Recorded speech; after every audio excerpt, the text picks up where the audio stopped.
All right, welcome to episode 119 of the Drag Driver Pete Show presented by Summit Racing. Y'all, tonight it's me for a little bit here. We got the first half of the show going to be with me. We're going to then have two interviews tonight. We're going to have Bryant Goldstone and Brian Robbins on to talk about the crazy weekend they had at Havlik's fastest street car shootout in Cordova. Crazy event, brought out the new Corvette. Won it all. It's going to be nuts. It's going to be great stories from them. And then we're going to have the couple on that runs Nightmare Garage, which was, I'm not going to say they were my favorite, but they were in the top 3 or 4 at Heads Up Hustle 2025. So we're going to talk to them about the Camaro they built, why they built it, and then what their 1,000-mile trip was like whenever they went to and from um, Heads Up Hustle in that car. They drove it to back and forth like 1,000-mile day. It was awesome. All right, let's kick this thing off.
All right, guys. Well, welcome to episode 119 of the Drag Driver Pete Show presented by Summit Racing. I'm Mike Narks. I'm hosting the show tonight alone. My right hand man, my dude, I spent all weekend with. Mr. Eric White is in Colorado on a work trip, man, and has sent some amazing views back. I'll tell you, the Colorados are just, man, it's awesome. He's in Denver, so he's right up against the Rockies. They flew out Sunday, ended up or Monday, sorry, took a long drive Monday afternoon going to see the Rockies and stuff. I'm jealous of him. That's one of my favorite places in the entire country, especially being right there by Bandemere. You know, obviously they I don't know if they snuck over there or not. I really don't know. Anyways, let's get to this thing tonight. Again, episode 119 of the Drag Driver Pete Show. Y'all, I can't say this enough, but this weekend was crazy. It was awesome to have all of our race car friends around and to just see a ton of people that we wouldn't have been seeing, really, to be honest with you, if we weren't at the Havlik still. It was pretty crazy. Lots of good friends, lots of good times were had there, and actually got to the hotel at a reasonable time every night. Seemed pretty strange. Had no super late nights. I guess I was up pretty late Friday night, but that was on my behalf. I was working on videos and all that kind of stuff. So again, thank you all for hanging out. Thank you all for being around. Thank you for the shares. Thank you for the comments. Thank you for the crazy outpouring of love we had this last weekend. Had one of the biggest weekends on YouTube we've ever had, and it was because you guys. I mean, tons of shares, tons of comments on the photos and stuff like that. I know we didn't put out a ton, but what we did put out was great. And Eric has been working his butt off trying to get more and more stuff out. So make sure you're following Eric White on Facebook as well, because that's where he's typically going to post all the super cool stuff. And of course, our sponsors. Without them, you know, we really couldn't do this. I mean, it wouldn't be possible for us to do as many events as we do as many shows, all that kind of stuff. So if you're doing some shopping, please hit these folks up. A lot of them have discount codes for us and all that kind of stuff. So Summit Racing, obviously title sponsor here of the show and the news and the circuit, which we have some updates on here in just a minute. Deech Works, Molly Motorsports, Driven Racing Oil, Howard's Cams, J-Wire Solutions, who's going to be on next week. And I get to talk about that here in a little bit. And our newest sponsor, AFCO Racing. Can't believe that they came on board. Gives us a great opportunity to understand more about suspension and stuff. Performer Built Transmissions, which I'm going to get to see in like a month at Hot Rod Drag Week. I can't wait. Car Change 3D, who I got to see when I went up to Heads Up Hustle. PowerTube TV, which has some exclusive stuff that's coming to them tomorrow for the fastest streetcar shootout that I feel like they're going to love, and all of their fans over there. So if you're not watching there, please do that. WAF Racing, we know we love Chris Wozniak and the team over there. Sweet Patina, best hand cleaning wipes in the market, hands down. TKO hand cleaning wipes, Sweet Patina, awesome. And then Racing Junk Classifieds, who built an entire segment of just drag and drive cars. Hope you understand that. That's a pretty big deal for them to add that at our request. And I mean, listen, let's be honest. Drag and drive's on up and up, keeps growing, all that kind of fun stuff. All right. Summit Racing is being our title sponsor. Their speed legacy began in 1968 as a one-man startup and is now the world's speed shop. With 4 facilities and 200 plus catalog editions, they feel your passion, save you money, deliver fast, and offer top-notch customer service for more than 1,500 brands. Make sure you download the Summit Racing mobile app for easy access to speed parts. Find them on Facebook, YouTube, TikTok, and Instagram. And you can find them on the On All Cylinders podcast for more discussions like this, but also for tons of really, really cool in-depth tech articles as well. From humble origins to the social media lane, Summit Racing stands by your need for speed. You can also shop like a normal person at summitracing.com or through the app. Well, let's jump in here and see what kind of comments we got popping off this evening here. So I'm going to be running double duty, so be patient with me. My plan will be to finish a segment and then come back and look at the comments. Oh, Miss Melissa Morrow of Morrow Photography says, perfect timing. Just got in the car to take a drive. Well, sorry, you're going to have to listen to me all night. No parking lot beers. We actually had a few, but it was not a late night, man. We were up in the room by like 11:30 or something like that. It was pretty easy. So got to get some parking lot beers while I'm at Streetcar Takeover this weekend. And then also in the coming weeks, going to be all over the country. So we'll talk about that on another episode here. My brother, Stephen Nark, saying, what's up? What's up? What's up? Haven't talked to him much the last couple of days, so I know he is super busy. He's trying to finish up a couple projects for some folks. Wyatt Needle in here saying, and thank you and Eric for sick ass photos of the car. Those dudes put on a show all weekend, man. If you didn't know, Doug won the Gear Vendors Overdrive, bought $200 worth of tickets. One of the Gear Vendors couldn't have gone to a nicer dude, and Wyatt, obviously his son and co-pilot. Richard Brewer, our boy in here saying race car friends, and hey, as we got to spend all weekend with him too. It was really a ton of fun hanging out with him at the fastest streetcar shootout. Tom Wilhelm in here, got to hang out with him. He parked the car over by the driven booth, which we were set up right next to. Car's gorgeous. Pontiac GTO, amazing. Trevor Brandon in here saying race car friends, and Linda McDonald, one of my neighbors right down the street. Love the show. Thank you very much, man. Appreciate it. And tell John I said hi. And I did see him cruising the sedan delivery the other day. I almost ran out and waved him down, but I probably should have. So super cool car. Glad he is getting that thing out and about. All right, well, let's jump into this, guys. Got some drag drive repeat updates. We crossed 10,000 followers on Facebook. Can we get a round of applause? Yay. It's so exciting. That's the one that's been the hardest. I'll tell you, we post more on Facebook and share more information, share other people's stuff over there all the time, and have just crossed it. So it's like 10,300. So big shout out to everybody that is new here, going to be coming on, watching all the show and stuff. Because if you're new to the program, Facebook just feeds you all that kind of stuff. So we appreciate you guys being here. And then, like I said earlier, picked up AFCO as a new sponsor. I'm so glad that they are on board, really, because Eric Seffel is a genius when it comes to racing stuff, drag racing especially. But he's also had a ton of events. So it gives, I don't know, basically what I like to do with our sponsors is introduce them to you guys and then let you guys know them people very well. We do that through interviews here on the show. We do that through conversations on site. And then it just really provides an opportunity for us all to learn more, right? Because I have raced, but I'm not a great racer. I've not built anything super fast. So having these kind of guys involved with the Drag Drive Repeat program is really one of the biggest benefits we can have. So those are two huge updates for Drag Drive Repeat. And again, thank you so much to AFCO for coming on board. And thank you and welcome to all the new people that pushed us over 10,000. That means we now have 10,000 followers on all 4 platforms that we post on all the time. So Facebook, Instagram, TikTok, and YouTube. So it's pretty crazy. We're just steadily growing. We're in that let grind, we just get down and get it done. So Lawrence Arnold in here saying, appreciate all that you guys do. Thank you very much. We appreciate. We got a lot more in store, I promise. And then Rich Woodward, man, one of my favorite folks in here saying, good evening, Stony, saying race car friends for sure. And then, hey, Ryan B right here says, finally got the Yellow Ranger back together. Oh, yeah. And I am titillated at the notion of getting back to racing. Haven't made a pass since Drag Week 22. Bro, what's wrong with you, man?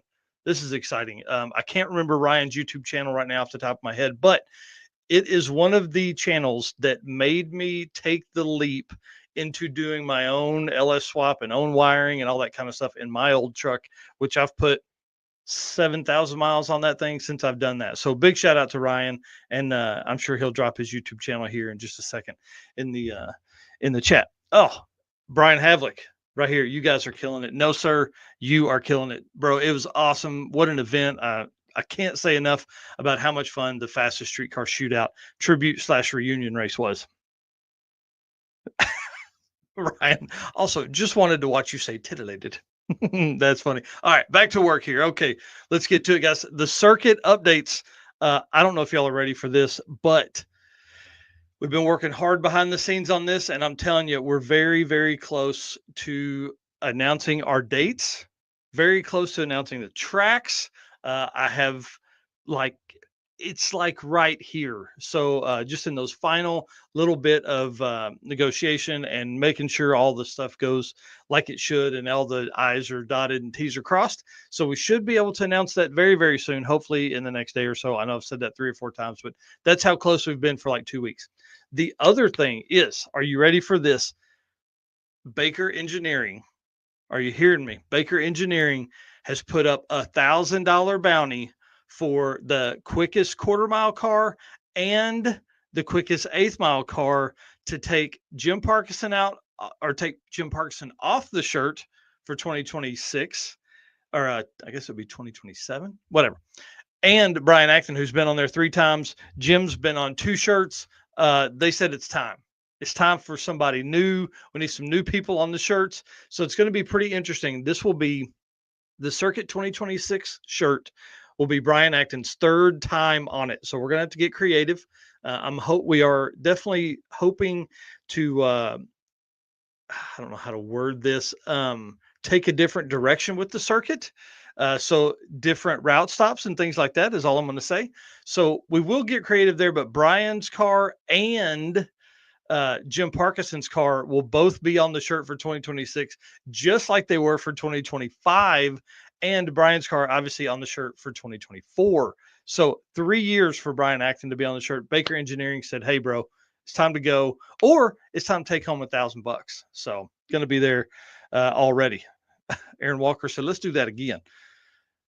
Warren Hurt said, great to meet you at Heads Up Hustle. Love what you're doing, man. Thank you so much. I appreciate you guys being so open and being, cool with us, hanging out and following you all week. It was really fun. That car, 600 cubic inches and twin turbos, crazy.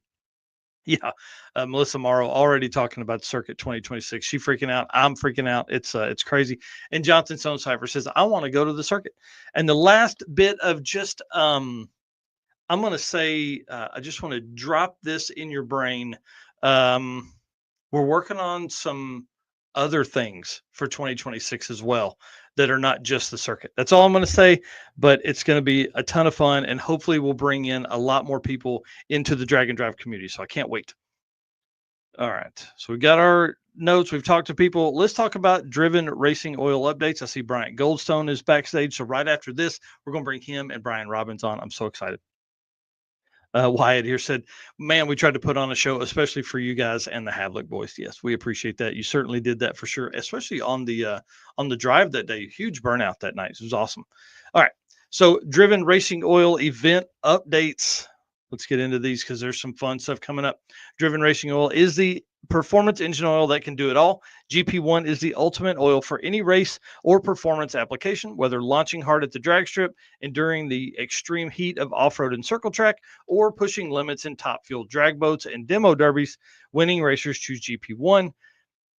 Where am I? Compatible with engines from classic hot rods to cutting edge race machines, GP1's unique surface cleaning and high zinc formulation ensures superior wear protection, particularly for flat tappet camshafts, while solving issues like cylinder washout with methanol and ethanol fuels. Crafted from the legendary Bradford, Pennsylvania base oil and then enhanced with state of the art additive packages, GP1 offers best in protection and performance. And you guys know you can find Driven Racing Oil at drivenracingoil.com or just search for Driven Racing Oil on your favorite social media app as well. But you can also find them at a ton of events. They just got back from a ton of events over the last few weeks here. Actually, last week they were at Michigan Miles, they were at Fastest Streetcar Shootout, and at a huge Corvette show, plus 2 other events out in the West. Pretty wild. So make sure you're using code DDR10 to get a 10% discount on your entire order when you order from Driven Racing Oil. I know it's not really an event, but this is really the only spot I could put this in, and it makes sense because we have guests on the rest of the night. Mike Finnegan was on Oil and Whiskey podcast. I don't know if you guys listen to this. You got to. It's a great podcast. It's full of like car builders and all that kind of stuff. Oil and Whiskey podcast is run by the guys that own Roadster Shop Chassis. These dudes should be podcasting. I know they're great at building chassis, but these dudes are awesome podcasters as well. Mike Finnegan does a killer job. This was an early spot I grabbed a screenshot from. I've basically listened to the whole thing. I'm going to write a recap article. There's a ton of great information in there and just great content and stories from Mike. So really highly recommend that event or that podcast to everybody. They're generally an hour or two, and that's really what I bombed home with from Fastest Streetcar Shootout was Oil and Whiskey podcast. I listened to like 3 or 4 of them. But y'all, this weekend is crazy. Lots of stuff going on from here through September. So this weekend we have Cruise and Lose 2025. We have Dragway Rush, which is new for 2025.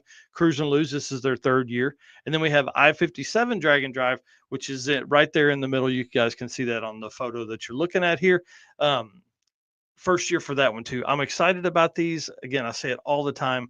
Regional events are the gateway drug into Drag and Drive. And these promoters are promoting the event as much as they possibly can. Zach and the team for Cruise and Lose are doing a great job, and they've hosted events in the past, and it's going to be awesome to see that thing go down. I can't wait, and it's definitely on my list for 2026 for sure. Dragway Rush looks like it's going to be a great time, and in a part of the country of Canada that hasn't had an event before, so that's exciting. Again, regional events bring new people in. That's what they're meant to do, in my opinion. I-57 Drag and Drive, again, another new one that hasn't really had much action. Another part of the country that hasn't had much action this year. So it's going to be awesome to see if they can bring some new folks and new life into the Drag and Drive community as well.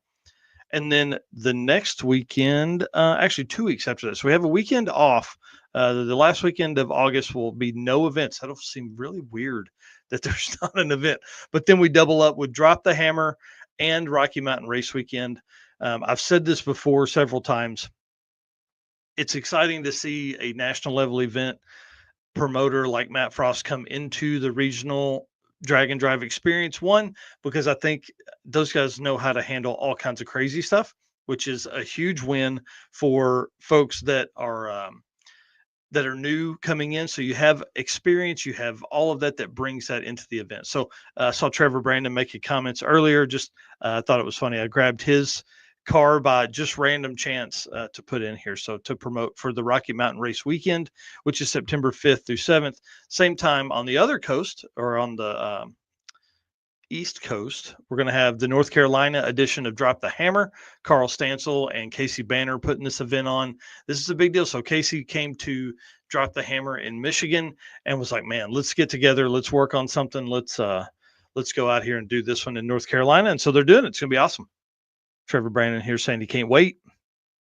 And then Melissa Morrow said, I keep saying you should do 2 a year.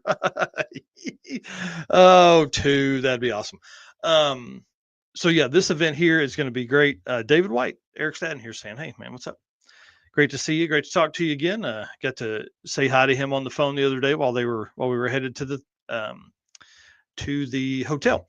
And then Outlaw Armageddon 10, the 10th anniversary, is also hosting a Drag and Drive. So it's their first time to do that within Outlaw Armageddon.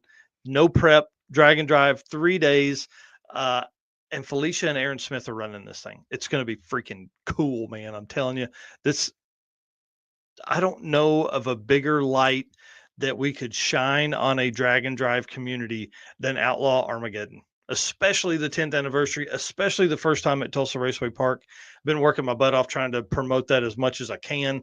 And it's only going to get turned up even more over the next 2 weeks. So Outlaw Armageddon, you guys know, is an absolutely insane event. It's going to be even insaner this time with Felicia Smith and Aaron running the drag and drive portion of that. Again, another weekend event, September 11th through 13th. And then up next, Hot Rod Drag Week. This is the next big event, next week-long event for us. Obviously, Eric sadly has to miss Drag Week because he did so much in June. But Tim Gorley of Go Fast Photography is coming with me, and we're driving out to Maryland to do this event from right here, Northwest Arkansas. Tim lives about an hour north of me, but it gets even crazier.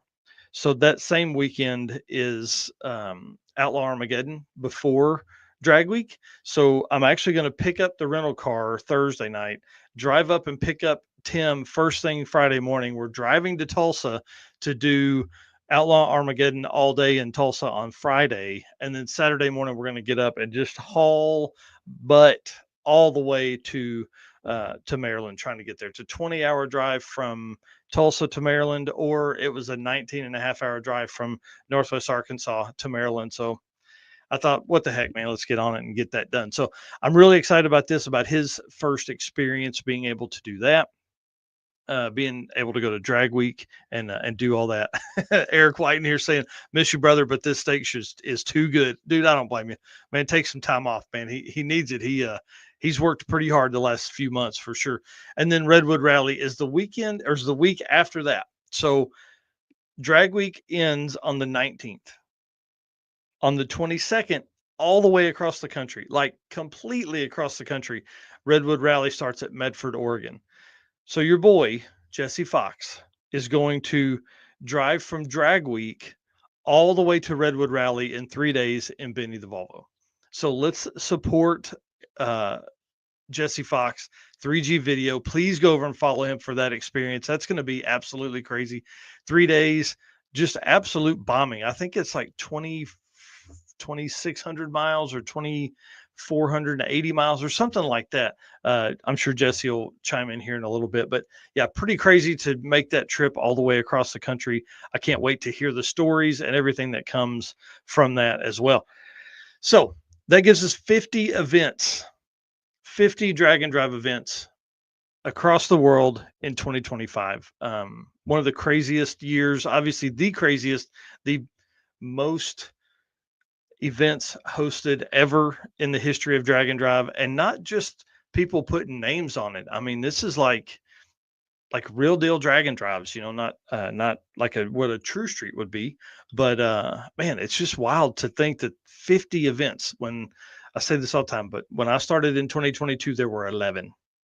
That's literally 3 years ago, and we're now at 50 events. So everybody says it's saturation. Everybody says there's too many events, but there are probably too many events whenever we're all in the same promotion pool. We're all trying to get the same folks. So that's why these events are great, because you got to go get new folks. You got to go find these new people and bring them in. All right. Brian Robbins, I see him backstage. Are you about ready, sir? Give me a thumbs up if you are, maybe. Yep, perfect. All right, he's giving me a thumbs up. And then Bryant, I see he just jumped in real quick. Okay. All right, let me get in and read this, do this ad read real quick, and then we'll jump in. J-Wire Solutions is your expert car and marine wiring solutions. Wiring solution you can trust. J-Wire Solutions can wire and plumb your hot rod, race car, drag and drive car, boat, sand drag, whatever if it has a motor and brush hog, he's doing everything. Snow blowers, all kinds of stuff. And they offer products to make your driving experience better, like the blinker module that is a must for all drag and drive cars. This module allows your rear turn signals to work like a stock car does whenever you hit the brakes. This is actually not the photo of that. This is the relay panel that he sells as well. Anyways, rear turn signals to function while the brake pedal is applied, just like your stock car. And I want to do one thing before I bring those two dudes in. Thunder Valley, we talked about it a couple weeks ago. It is opening back up. August 30th is their first event back. It is a no prep backside event. You guys talked a bunch of shit. Go out, help. Mark Sorensen is the manager right now, and he is looking for volunteers to come out and mow and weed eat. So if they have not, that track's been closed for a month now. So if they haven't mowed or weed eated in that amount of time, it's going to need it. And if they're hosting the race next weekend, guys, they need the help to make this track look as good as possible. So he's opening Thunder Valley up at 8 a.m. for a mowing and weed whacking party is what he calls here. Says, I'll have breakfast for you. So for all the folks that want tracks to survive, this is a great way for them to survive, is by volunteering on your way out there. All right, let me get this set up, and we'll bring these two dudes in. All right, Goldstone and Bryant, Robbins, how are you guys? Doing good, man. How are you, Mike? I'm pumped, man. This is going to be awesome. Doing good here. Yeah, perfect. So here we go. Everybody knows who you guys are, and if they don't, they've lived under a rock for like 2 years. Because I feel like if we went back and looked at percentage of cars we talked about, it's probably been you two dudes. The stuff you've driven, all the fun you've had, the events you've won, the world champion stuff, all the craziness that goes on. So in this newest event, we're going to kind of talk about fastest streetcar shootout tonight, because we've talked about, I think, everything else. So if everybody wants to know these guys, go back and watch other episodes. But let's take a second. I want you to introduce yourselves and just tell everybody who you are and what you do, just to get it started. Bryant Goldstone, got the Javelin, Corvette to come, hopefully soon. And Chevelle over your shoulder and Corvette up there, broke down. My 666 Corvette sitting there waiting to do something. Just no time. Because you're out racing the Javelin. Yeah, beating that thing up too much. So yeah, gotta give it a rest, I think. But although I pulled the engine out of it last night, and that went to Norm today to get freshened for the backup plan for drag week, and the car leaves tomorrow to go to Joe's. So Oh my goodness. Get some more chassis stuff done. That's awesome. Brian? Brian Robbins, been involved with drag racing forever, and build some engine stuff and do a bunch of tuning, and got involved with Bryant quite a few years ago, and we've been running Javelin around the country ever since. Yeah, been a force to be reckoned with. At my house ever since. I'm just kidding. It's funny. I was actually cleaning the spot off to put my computer till I got the table set back up, and I still have this magazine out here in the shop that's got Brian's car up there. In the 1960. Yep. Nice. That was from a few years ago. Yeah. I don't want to say when, but it was definitely a few years ago. Yeah, that's awesome. Well, y'all had an incredible weekend. That one right there, dude. That's awesome. Brian, put that off over there. You had an incredible weekend. Brian Havlik in here saying there's some bad dudes right there, and you are. I mean, the fastest streetcar shootout was freaking awesome, man. It was cool to see you guys. I want to talk first about having both cars on site, because when you unloaded both cars, I was like, oh crap, here we go. So what was that like, having two there to mess with? The plan there was, as Brian alluded to, most people don't know, we're about almost an hour apart from each other, so it makes it difficult just to run down there and try to sort some of it out. And I knew there'd be time this weekend, so talked him into bringing it so we could spend some time fixing a couple of issues we had in order to get the thing ready to start driving and racing and try to have it ready for drag week. So that was the plan. Was it weird being in one spot all weekend? Yeah, that was so nice, except for the one spot we were in was so damn hot. That was like that equaled last year's Rocky Mountain miserableness. Oh, it was like we were in the car the whole time while we were at the racetrack. Racetrack emulated the riding in there for 10 hours. Right. It was pretty brutal. If that wasn't hot enough, we had to go for a 50 or 60 mile drive in the thing. So that just helped put it over the top. Oh yeah. Yeah. And by that point it had been heat soaked. I mean, like because it was hot it was hot in the morning, it was hot in the afternoon, and then we did that at like 2 o'clock in the afternoon. Did y'all get stuck in the traffic? Just a little. I mean, we slowed down through it and got through it, and then I think it got worse after we got through it. Yeah, thank God. We didn't have any troubles. I mean, we were in Eric's truck. It was easy, but it looked like a lot of folks had some problems there. Well, I want to ask you about one thing real quick. This shot that our boy Dirty Panda Richard Brewer got, but what did you guys think of this freaking opening? I mean, listen, I loved it. I think it was awesome, and big kudos to Brian and Jess for doing this. 165 gallons of fuel explosion. It was pretty impressive, pretty cool to see, and I was just hoping they were going to do a second one. I thought that was the first. The first one was going to be the warm up, and then we were going to get the big one for the second one. Yeah. There was no boom. Just I really thought there would be a boom. Put a top on those cans and let's see it then. need more of them. It was cool fire. It just needed more explosion, sound. So yeah, I agree. And the way I had the camera positioned was like kind of down and out. So it didn't have the effect I wanted to on the camera, but turned out at least you could see all the cars in that shot. So it was pretty cool. Yeah, right. Yeah. I still can't see mine though. I'm too far back. It's gonna move me further up. Yeah, we'll just do some Photoshop editing and just put you about fifth or sixth there. Yeah. Fastest to the front. Brian says that will be added next year. The boom or my car in the front? Yes, all of that. Yeah, that's cool. Well, let's talk about the street drive, man. It's pretty easy, 60, 70 miles, something like that. And it was really cool, man. The drive along the river was nice. There was a lot of great shots. Eric and I kind of posted up in one spot and got some really cool shots in the background. Some Mississippi River drive by. Yeah, we kind of made the drive not as easy as it could have been, but I had an alternator wire loosen and it was wiggling there and it ended up burning up the fuse block.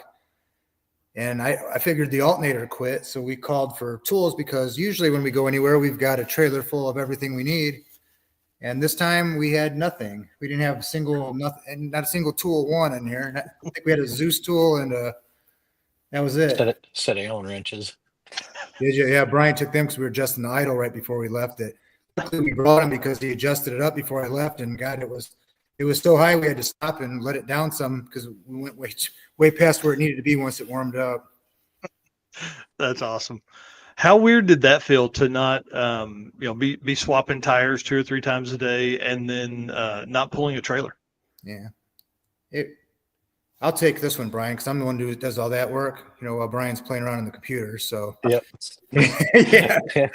So yeah, it was really nice not changing tires. We changed them from the slicks. I drove it on the Mickey Thompson slicks because they don't work as good on my cars, the Hoosiers. So I had them on for the weekend before I did a dyno shootout, and I didn't want to ruin my good Hoosiers.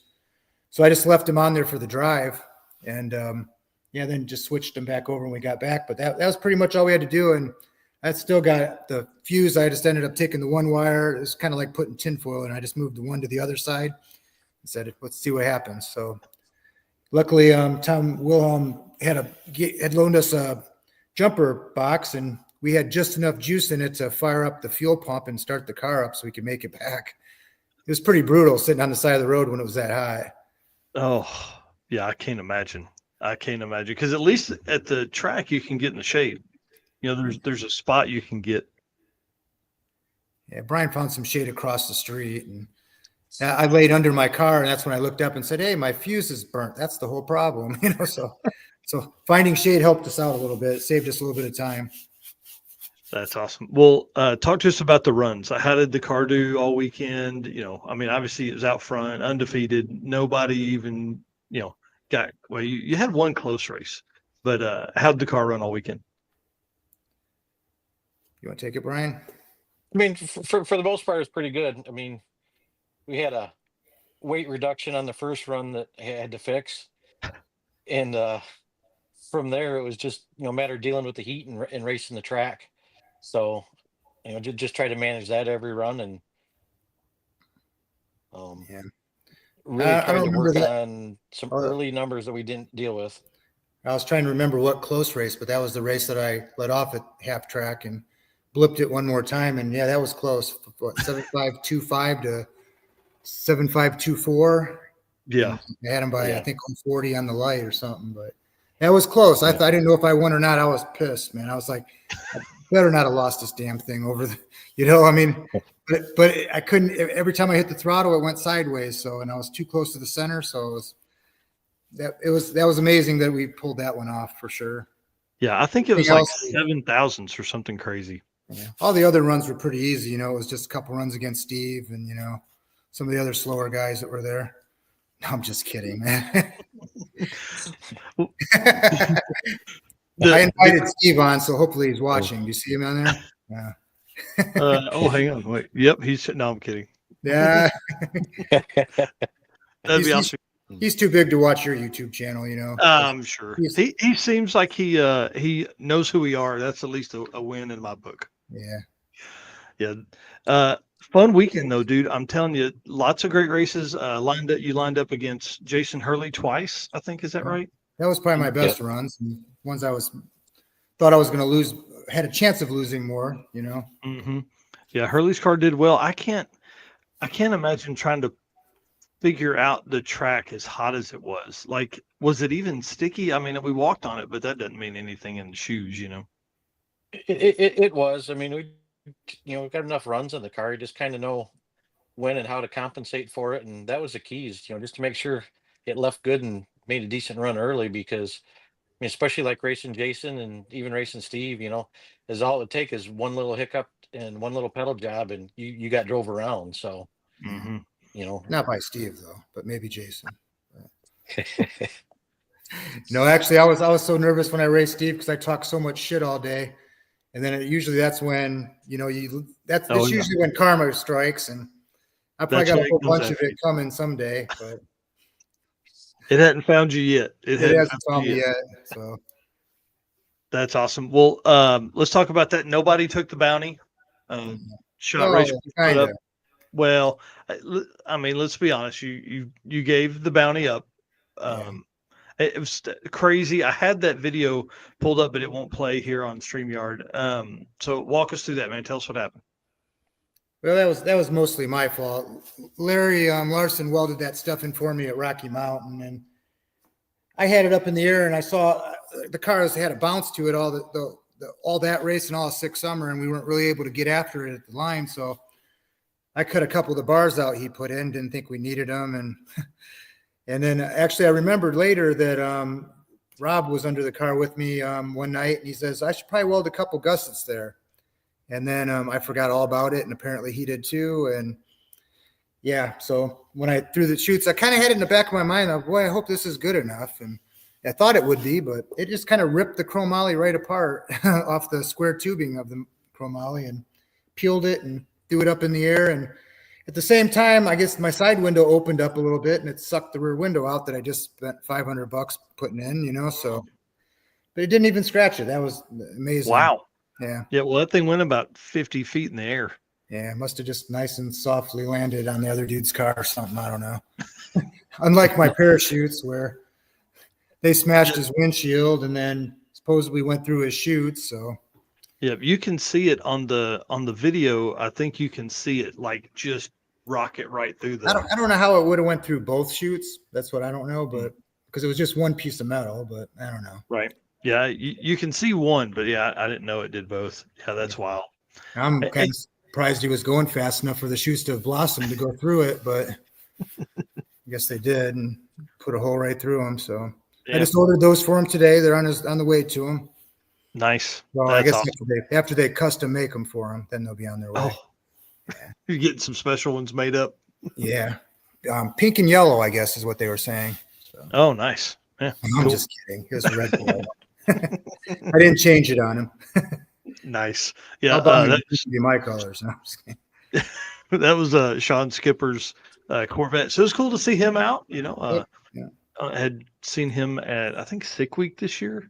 Had not seen that car before. So it's pretty cool him being out and about and doing all that fun stuff. Clark Rosen sang it was good to hang out with him. Obviously, Kyle Morris out there in his his car just kicking ass. Small block Ford powered, going 790s. That was pretty awesome. Yeah, he was rolling, and I had a lot of friends there too, that came from here. I had Tony Karamitsos was there, and he ran. I think he got in the sevens at least once or twice. And Sam he had a lot of trans brake like bump issues, so that kind of screwed him up a lot. But his car would have been nice to see go fast. But I see where all these guys want to go fast on these radials. It's not as easy to do on these tracks in this heat, So yeah. More power to Kyle for getting down. Him and Tony were about the only ones that I think went fast on him. Mm-hmm. Yeah, it was. I want people to understand. What was the track temp? 118 at one point or something like that. I don't know. 132 was the worst I saw. Oh my God, dude! No wonder I was wore out. I think I literally took 350 videos on Saturday, and 300 of them were of track stuff. I mean, it was brutal. It was all day. Yeah, it was definitely, the humidity was crazy. I don't know how many shirts I went through, probably at least 2 a day. I know that. Yeah, that's where I made the mistake. I left all my clothes at the hotel, so I had one shirt a day, and by the end of it, man, that thing was like white and just full of salt. It was pretty gross. Pretty gross. Well, let's talk about the Corvette a little bit because you had it there. Obviously, you guys were working on stuff. I think that was very smart. It gave you extra hours that you wouldn't have had if you were just there in the Javelin. So, obviously pat on your back for that. But what did you guys work on this weekend on it? Chased some electronic communication issues between the race pack and Holly.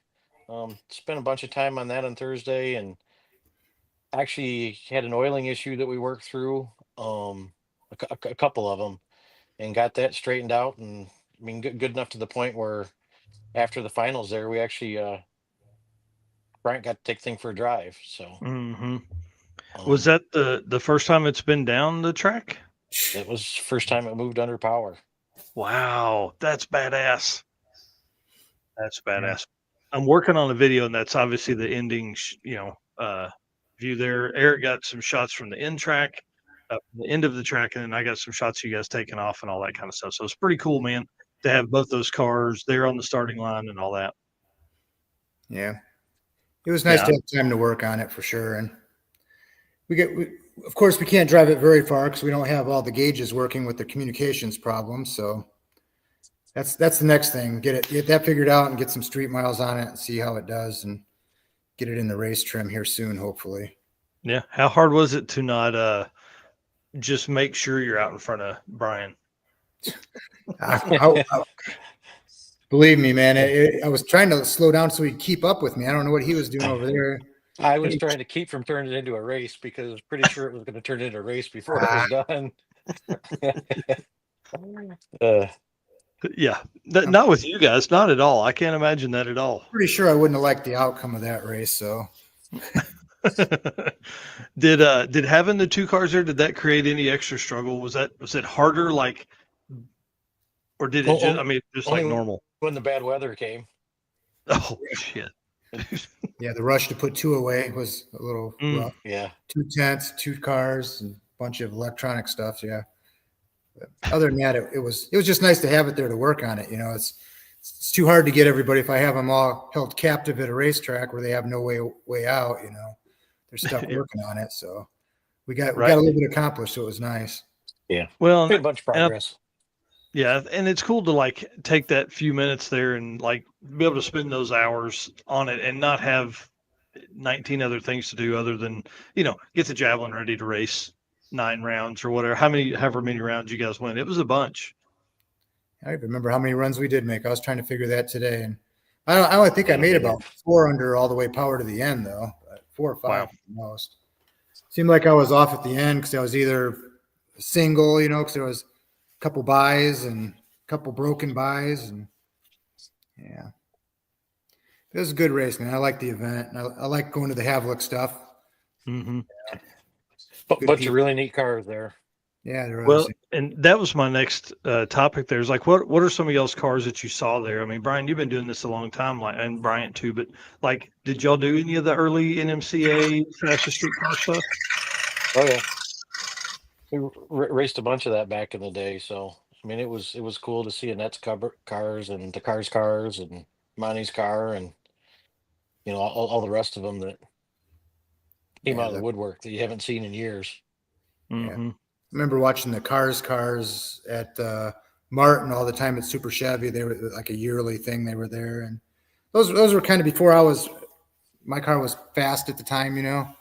I kind of looked up to those and always wanted that. And then I ended up going to another. I was racing the Javelin back when it was white with purple stripes on it, and I raced it at Norwalk, and they had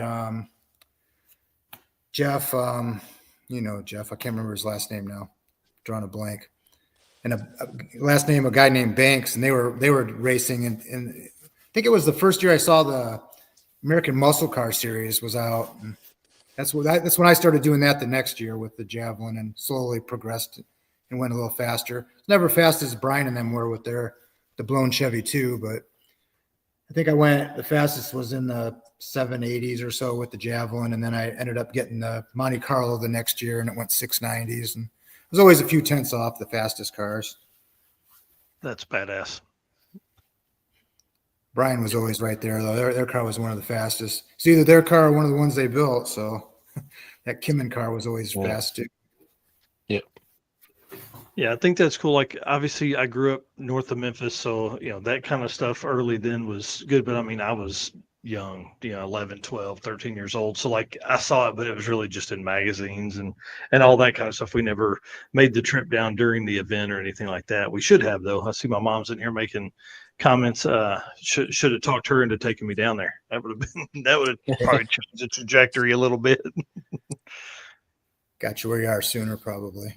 Yeah, right. Yeah, just completely ruined me. Well, I'll tell you, there was a lot of really cool cars there. Tom McGilton's car. It's always great to see that car out and about. And then a lot of the Pro Street stuff. Man, there was some really really nice cars in the Pro Street deal. Mm-hmm. Yeah. Wish those guys had been over. I saw those guys make a couple passes during the test and tune stuff. Well, let's talk about what's next. What's coming up?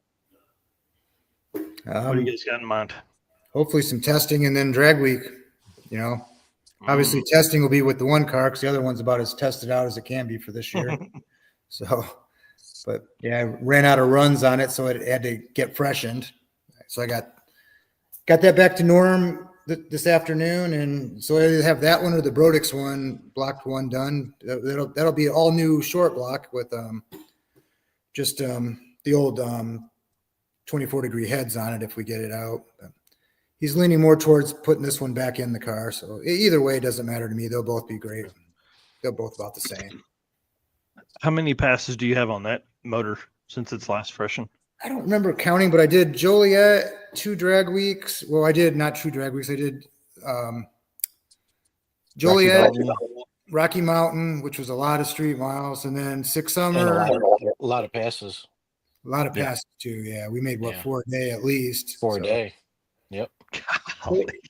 It probably had about 50 runs on it, But I usually pull it out every 2 full events, and maybe a little side event in the middle of it, that's not a week-long thing.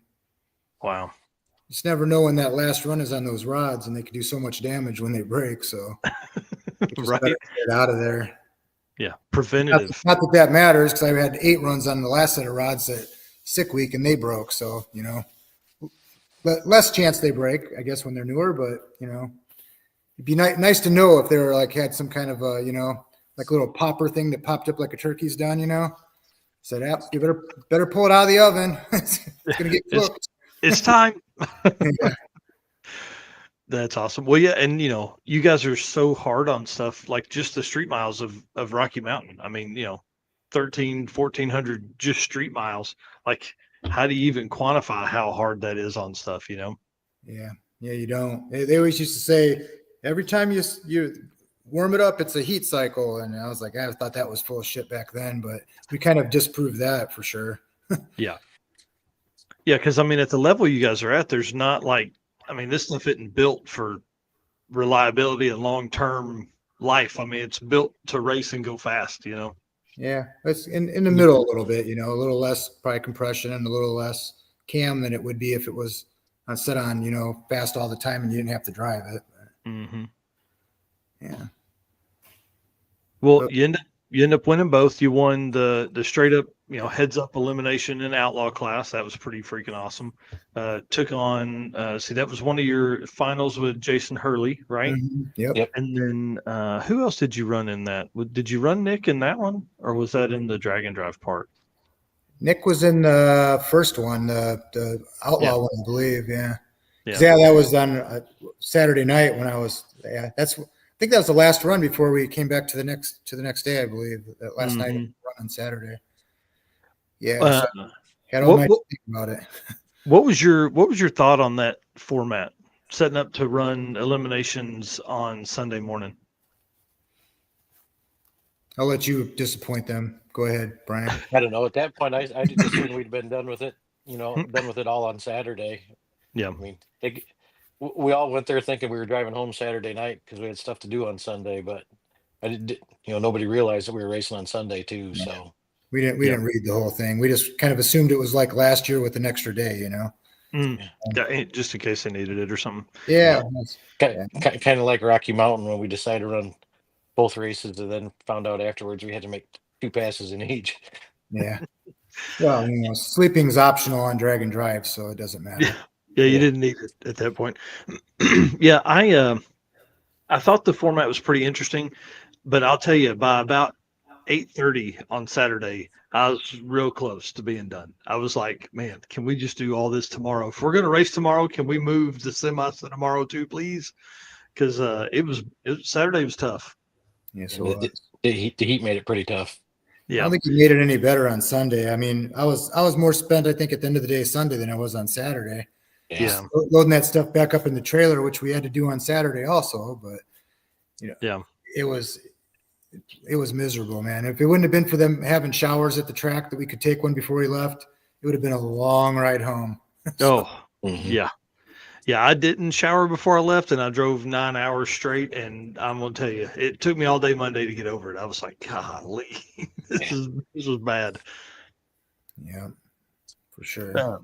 So drag week next. I'm pumped. I'm fingers crossed the Corvette's there, but if not, I mean, dang, let's be honest, the Javelin's pretty damn cool. Yeah, I'm pretty sure no matter what, the Javelin will for sure be in the trailer. Whether the Corvette is, that's optional, I guess, to see. But the other car is just too untested to know that if we went all the way there and anything at all happened, knowing you could pull the Javelin out and you don't have to test it or nothing, just line it up on Monday and run, Yep. Well, and you've made the saying a couple times that, like, when that car comes out, it needs to be ready. Like 100%. And, we've got 24 days before drag week. I mean, that's a pretty tight run. If we get down the track and run it faster than the Javelin's been, then I'll be comfortable in taking it. But other than that, I don't know. And it should go that fast pretty easy. Yeah. Just, I don't know. Brian's done a lot of stuff to help with the longevity of this thing. So we're hoping, that the changes we made are better, improvements. So I'm sure they've got to be. I don't see how they could be any worse. Yeah, just a lot of new things and a lot of new variables that haven't been fully tested yet. Yeah, we don't even know how if it goes down the road and it needs any other ducting or cooling or anything, Yeah, and the opportunity to build, I mean, it's not a car from scratch, but to know what you've done in as much time as you spent in the Javelin, what are some of the big changes you made to that car compared to stuff you don't necessarily have on the Javelin, or you did differently from what you did on the Javelin? I think a lot of it's pretty much I think the Javelin's been kind of like if something gets changed every year to make something more comfortable or better. So I can't think of anything we got in the Corvette that we don't have on that except. I mean, like the Corvette, the back window comes out, so hopefully it helps some airflow through the car to keep us cool. It's got air jacks on it, so we're lugging around the Pro Jacks. You know, There, few trade-offs. You know, we got to swap fuel cell from race mode to street mode, and like this one, the fuel cell, the street cell is up front, so you have to take the front end off in order to fuel it. Where with the Mm. Javelin we didn't. So the trade-offs between both of them. yeah. Um, We got a I little think there's a airbag for the trailer pulling too. That should help it out, which that's going to Joe's to get that too. I want the airbag on the back of it so it'll support some of the weight. Yeah. Go That's ahead. awesome. Sorry to cut you off. No, that's it. I mean, but believe it or not, I mean, as small as it is, I think there's actually a little more room inside. It does You know, feel a little bit so, more roomy in there. Yeah, I don't know how either. Plus, we got all these fancy cameras all over the thing, so you can see what's going on behind you and on each side. So yeah, it's going to be a lot better than just guessing, you know. Hope nobody's there. yeah. We're coming. Yeah, that's pretty Yep. cool.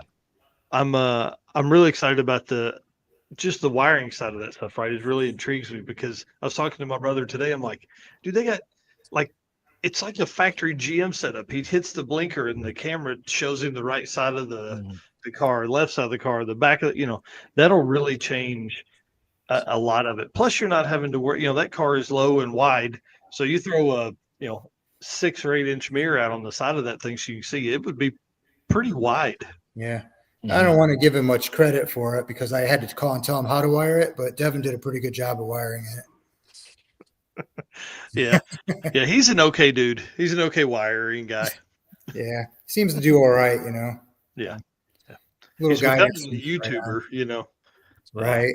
As good as you can be. I mean, if you actually watch his channels, you might learn something. Yeah. When are you going to get a YouTube channel? I mean, when we're going to see people following you around with stuff? As soon as I become a techie guy that knows what the fuck he's doing. So that might not be anytime soon. So I steer away from any kind of tech I can.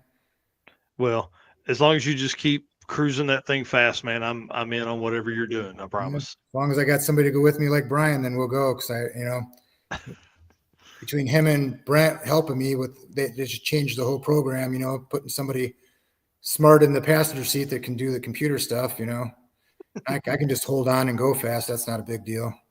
That's awesome. That's awesome. Well, Brian, am I going to see you at US 131? You going to be at Martin? When is that? September 5th and 6th, the Funny Car Nationals. Maybe testing. Yeah.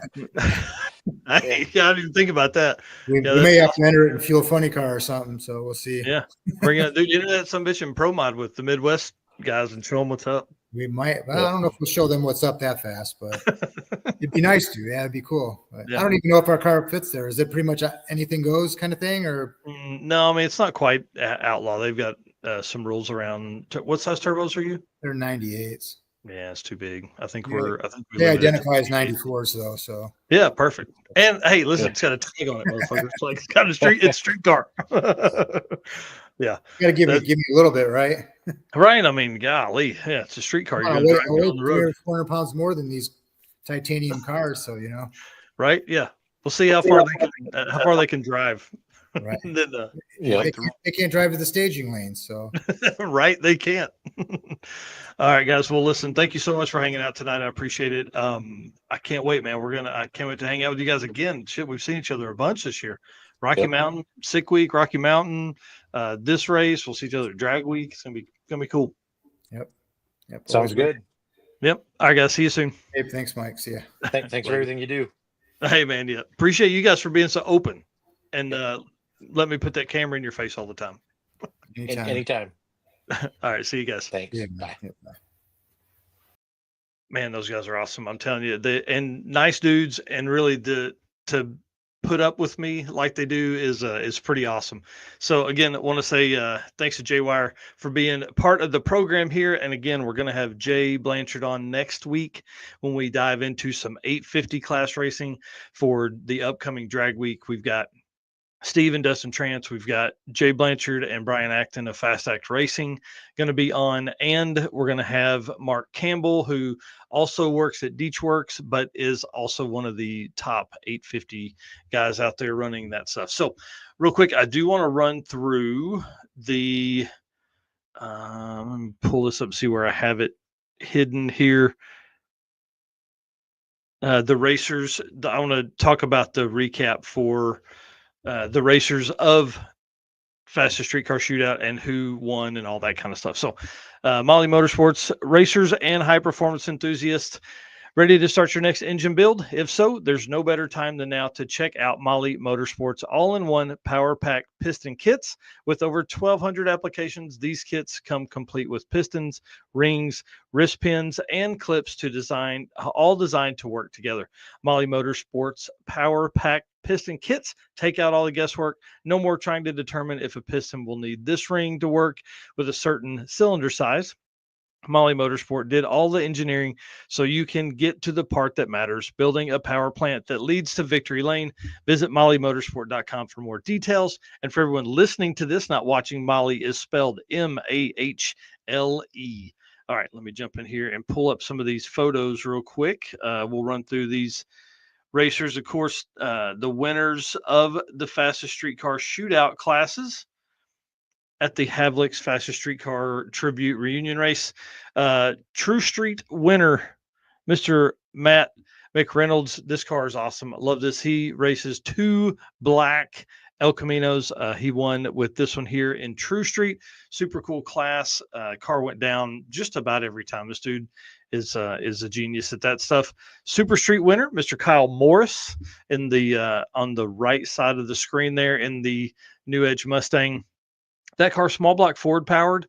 I know there's a lot of guys that can't believe small block Fords go that fast, but they did. He ran 787 or 792. I can't remember what his quickest pass was, but in competition, he went 799 for the for the drive that, or the Super Street class win. And Steve jumped, like Steve Morris's dad jumped up and down. I was like, yes, that's awesome. It was pretty cool to see that car go that fast. And then winner of the Outlaw 10-5, Mr. Will Fair, in one of my favorite like tri-5s that was there, and there were several of them that was there. This car here, super cool car, and goes very, very fast in Outlaw 10-5. Rob Seaton takes home the win in Pro Street. Nostalgia Pro Street. Rob Seaton wins that class. And then our boy, one of our other favorite folks in the world, Mr. Glenn Hunter Jr., takes the win in Pro Street. This car was on rails all weekend, just absolutely did work. Again, another car is undefeated the whole time. And then Joe Barry, man, I love this car. I love that family. Joe Barry for president, as Adam Dory says all the time. In Nostalgia Outlaw, taking that class win home and showed a real, a lot of sportsmanship. There was a green Chevelle that was once owned by Richie Wyman that was there, that was also racing in Nostalgia Outlaw. And that car did I'm telling you, 350-foot burnout, at least, maybe 400. It was gigantically long, just huge. Car ended up stopping about 660 feet out, and he backed all the way up. Well, when he backed up, something went wrong. Joe Barry shut his car off and gave him time to try and get it started. They couldn't get it going again, but they ended up finally just bowing out, and Joe made a pass down the track to move on to the finals the next morning. So Nostalgia Outlaw winner, Mr. Joe Barry. And then, of course, Bryant Goldstone, Brian Robbins win the overall Outlaw class with Jason Hurley, one of our good friends, going to the finals with them. Crazy event, man. I mean, just to think that Bryant went completely undefeated in every elimination race that he had was pretty badass. And the race with Nick Cryer, literally by like 7 thousandths was the difference there. And it shouldn't have been that close at all, but that's the way it goes in racing. That's why everybody loves it. And then to do the drag and drive shootout, which is kind of like a secondary part here, but you know, Brian and Jess are such huge drag and drive fans and racers that obviously they had to put this in. So you did the drive, come back. The Mag sponsored the Big Tire Shootout. The Big Tire part of the drag and drive shootout, $5,000 to win. Mr. Bryant Goldstone and Brian Robbins took that money home. So that's $8,000 they put in their pocket this weekend. And then Mr. Glenn Hunter won the small tire portion sponsored by Rocky Mountain Race Week. So love to see, you know, drag and drive companies and events hosting, you know, promoting other events by, sponsoring classes and helping with promotion and posting about it and all that stuff. And of course, Matt Frost came all the way down to race here in the event too. So it was pretty cool to see all those guys. Let me see. I've got a couple pictures here I want to show you guys from Eric, and then also from Dirty Panda, the Mr. Richard Brewer himself. So I thought this shot was really cool. Matt lining up against Jason Hurley. This was early on, and those guys really only rolled this thing out to about 150 feet and then both let off. I wish we had seen them line up together for an eliminations round. And maybe we did. Maybe they did go in the semis together. I can't remember. Jason Hurley, huge burnout when he come down for Sunday morning. I think he ran it out to about 200 feet. And then, of course, some of the Pro Street stuff. Mike Cotton was there in the 80s Pro Street car here, early 90s Pro Street car. It's freaking awesome. Steve Morris, I thought this was a great shot by Eric, just of down the track and just how wide that car looks. And then, of course, the one we showed earlier here with Bryant Goldstone's boat, two of his cars there. Can't wait to see this Corvette take on the drag and drive world. And of course, the Javelin that is just, it's been on a tear, man, an absolute tear. It's been awesome watching that car do what it does. And then Brian Havlik in here saying Rocky Mountain Race Week guys. We got Brandon Holmes. And you're saying drag and drive, supporting other drag and drives. That's how this community keeps growing. That's 100%. There were a lot of drag and drive guys in the pits. Rich Bellmond, Tom McGilton, Jason Hurley. I saw Nico Cristoferi was there. Man, a lot of friends. I'm trying to remember everybody that I walked around. It was awesome. Matt Frost said he didn't make the call against Jason. That's dang it. At that point, yeah, it was he was fixing some oil line repair that drug on the drive part of the drag and drive portion. So, and then Azim Sheik here says, I wish I'd made it out there last weekend. Man, me too. It'd have been great to see you and hang out, but hopefully we'll see you at Drag Week coming up. He's got a 10-0 championship to run after here. And then Doug Needle here saying, I'll take September weather next year. I was spent, maybe move it ahead a month. Yeah. We all struggled pretty hard with the temps, but it was worth it, man. It was really cool. And then Rovik, yes, dude, sorry. Yeah, thank you. Rovik was there. It was so cool to see him come down. Jan Haas came down from Nebraska to spend time at the event. It was really cool to see everybody kind of come in and do all their stuff and be a part of that whole program, man. I'm telling you, in the article I wrote yesterday, we're literally watching history be made. This is a big movement for this event and for the Havliks to take this on. There's a lot of history there that you have a real good opportunity if you're not involved for the right reason and doing it because of the passion, because you love it. You can really screw some stuff up, and they did not screw anything up. It was amazing to watch those guys work and the whole team that they had there. I mean, they had a huge staff on site. It was inspiring, to be honest with you. Those guys did a great job and just absolutely killed it. It was impressive, to say the least. And again, thanks to Molly Motorsports for being part of our program here at Drag Drive Repeat. If you guys are needing some pistons, you got to hit those guys up. Perfect. Appreciate them. Oh, hey, yeah. Rovik in here saying, hey, dude, it was an awesome event. It sure was, man. And again, I'm so glad you came over and hung out. It was pretty cool to see you. Howie Price, that was another drag and drive racer that came down in the big wagon. Man, there were so many people. I'll have to go through the photos. Eric White is posting photos on Drag Drive Repeat and on his personal page. So if you are not following Eric White, please go do that so you can see all the photos. Again, thanks to Molly. Thanks to everybody that came out and did fun stuff. We're going to bring on the Nightmare Garage folks here in just a few minutes. But first, you know what we got to do. We got to thank you guys for being our race car friends. Thank you so much for hanging out tonight. Appreciate you guys being here, doing all of this with us. Hit the share button, because the second half of the show is going to be awesome. We talk about the next generation all the time and how young kids aren't into cars. Well, you're fixing to meet some that are definitely into cars, and they're going to help spur along that generation. I promise you. Thank you so much to our sponsors who make all the travel, the equipment purchases, the rental cars that we've got to get, the hotel rooms, all that kind of stuff possible. So if you're shopping, just know that these folks support us here and the entire Drag and Drive community. So if you're doing it, please hit them up first. We'd appreciate it. Summit Racing, Deech Works, Molly Motorsports, Driven Racing Oil, Howard's cams, Luke, our boy, love you, buddy. Appreciate all the help you give us on everything. J-Wire Solutions, again, who's going to be on next week. AFCO Racing Shocks, who have got to get Eric on. We got to talk about some in-depth nerdy stuff.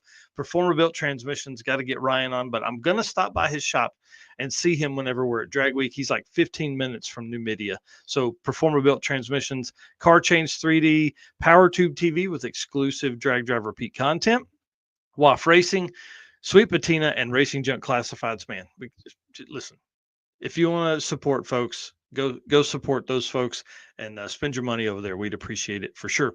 And the gentleman's agreement is simply this. I love doing this. Eric loves doing this, but we need part of this agreement is that you will also do your part, and that is to follow us wherever you're watching this here, and then subscribe. If you're not subscribed, do that. Follow or subscribe wherever you're at. That's all we're asking.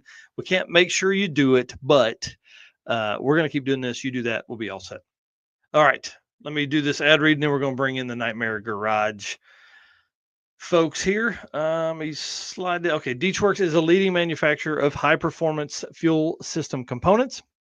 The DW product line includes fuel injectors, fuel pumps, pump modules, fuel rails, regulators, filters, lines, and fittings, and surge tanks, all engineered to support power levels ranging from 400 to 2200 or more horsepower. Guys, find them deechworks.com. If you don't know how to spell that, just screenshot this here, and then it'll take you right there. So our folks tonight are a young couple that I met on Heads Up Hustle. And I'll tell you what, I didn't know they drove their car all the way there, pulling a trailer, doing all this fun stuff until like the end of the event. And I hated myself for it because they worked their absolute butts off. So please do me a favor, hit the share button as we move in here and bring in the couple that runs Nightmare Garage. Let me pull off this big Heads Up or Deechworks deal. Y'all, tell us who you are, what you're doing, all that kind of fun stuff. Yeah. My name is Peter Sisler. I'm 23 years old. I started working on cars, I think when I was 16 or so. Just Man, kind of so dove into it. a long time. Oh yeah, it's been a couple years. I'm getting old. No, but I got introduced to it through one of my buddy's uncles. He used to bracket race and stuff, and he had a Plymouth Belvedere that he raced since he was, I don't know, 19 or something, and that was always really cool. And he took us to the racetrack, so. My buddy kind of got me hooked on cars, and ended up picking up my first car, which was a 1990 Camaro, and that went terribly as first car, and everything was self-taught. So, but not the car to learn on, man. Yeah, no, I learned a bunch of stuff, and I guess then I got into other cars as well. But right, was it the tune port? I guess in that car was it V8 or V6? It was a 305. So yeah, oh, man. It was on a V8. Yeah, but one with burnouts for hours. Yeah, it had a bent frame and everything. I did not know what I was supposed to be looking for when I was buying cars back then. So yeah, you like Camaro, super cool. Yeah, that's me. Yeah, third gen, bro. Yep, coolest dude in school. Did you have a mullet then? Dude, I sprouted a mullet. I actually had one. Yes, that's awesome. That's awesome. All right, well, Miss Caitlin, introduce yourself. Tell us what you got going on. All right, my name is Caitlin Jacoby. I'm gonna be 21 very shortly. I kind of got introduced to motorsports through my grandpa and my dad. We always say there's two pictures that kind of describe how it all started, and one is a picture of me standing next to my grandpa's stock car, and the other one is my dad taking me for a ride around the block with his motorcycle when I was just a baby. So. Yes. Yep. Man, that's so dangerous. Motorcycles early on, that'll shape your future right there. Yeah. No, I had to wait till I was 18 to get a motorcycle. Yeah. So I have the same memory. My dad had motorcycles when I was really young, and then as I was like 6 or 7, maybe 7, I got my first motorcycle, a little Honda 50, and man, 10,000 miles I bet I put on that thing around our yard. That's awesome. Yeah, it was pretty crazy. It tore up a ton of stuff, mainly the yard with that thing. We figured out you could do little dirt burnouts, slide the back. Anyway, yeah. This is about you guys. So so you got your first motorcycle at 18. What'd you get? I got a CBR 250, and Yeah. then this last spring actually upgraded to a Ninja 500. Yes, that's awesome. That's awesome. I was always a sport bike guy way back when. Got 2 kids now, no motorcycles for me. Okay.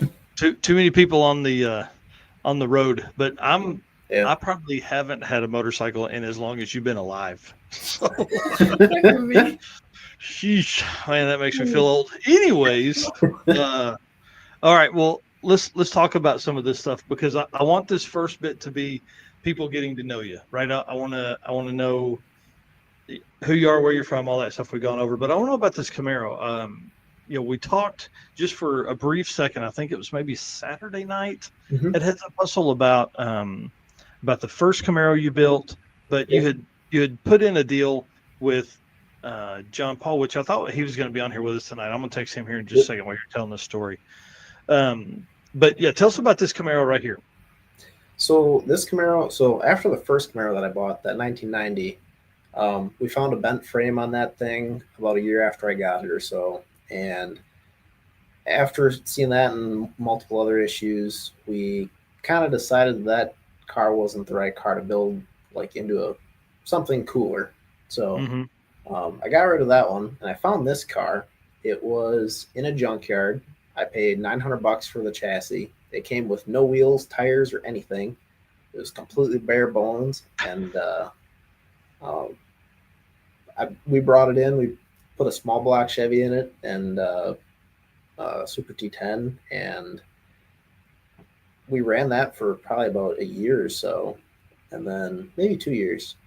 And after a while, I started working full time in a factory, and I actually had access to real money at that point. Nice. So dangerous. Yeah, that's exactly where it starts. And throughout a couple years in between there, I'd put aluminum heads on a small block and all that stuff, and I swapped a T5 into it as well.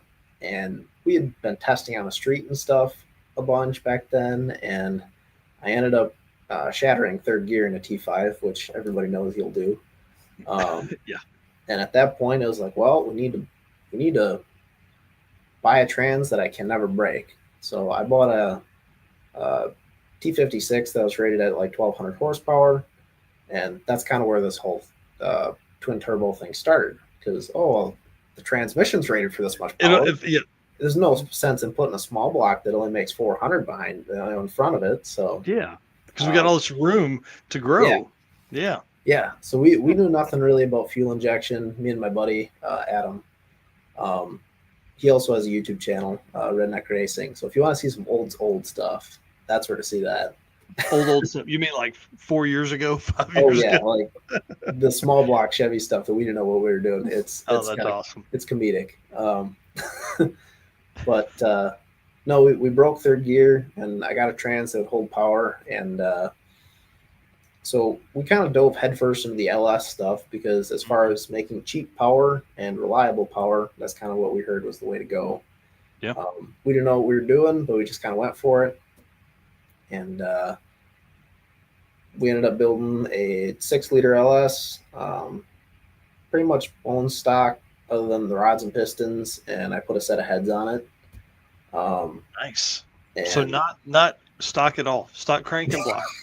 That's just, it. Everything else has been touched. Everything, pretty close to stock though. The only things that are stock I think left, I think, are the crank and the block. So yeah, bolt-ons. Yeah, exactly.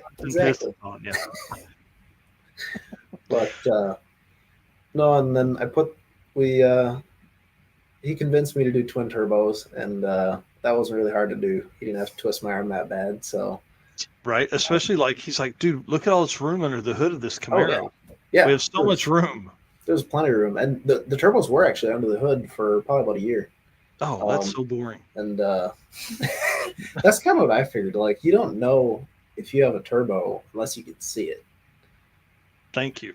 That's the obvious answer. Yes. So I ended up sticking them out through the hood. A lot of it was just to see what kind of attention we could drag with the car. So it was kind of cool, and I don't know, pretty neat. And it turned into this. This photo was shortly after they went through the hood, which was, I think, right before the unfortunate mishap. But yeah.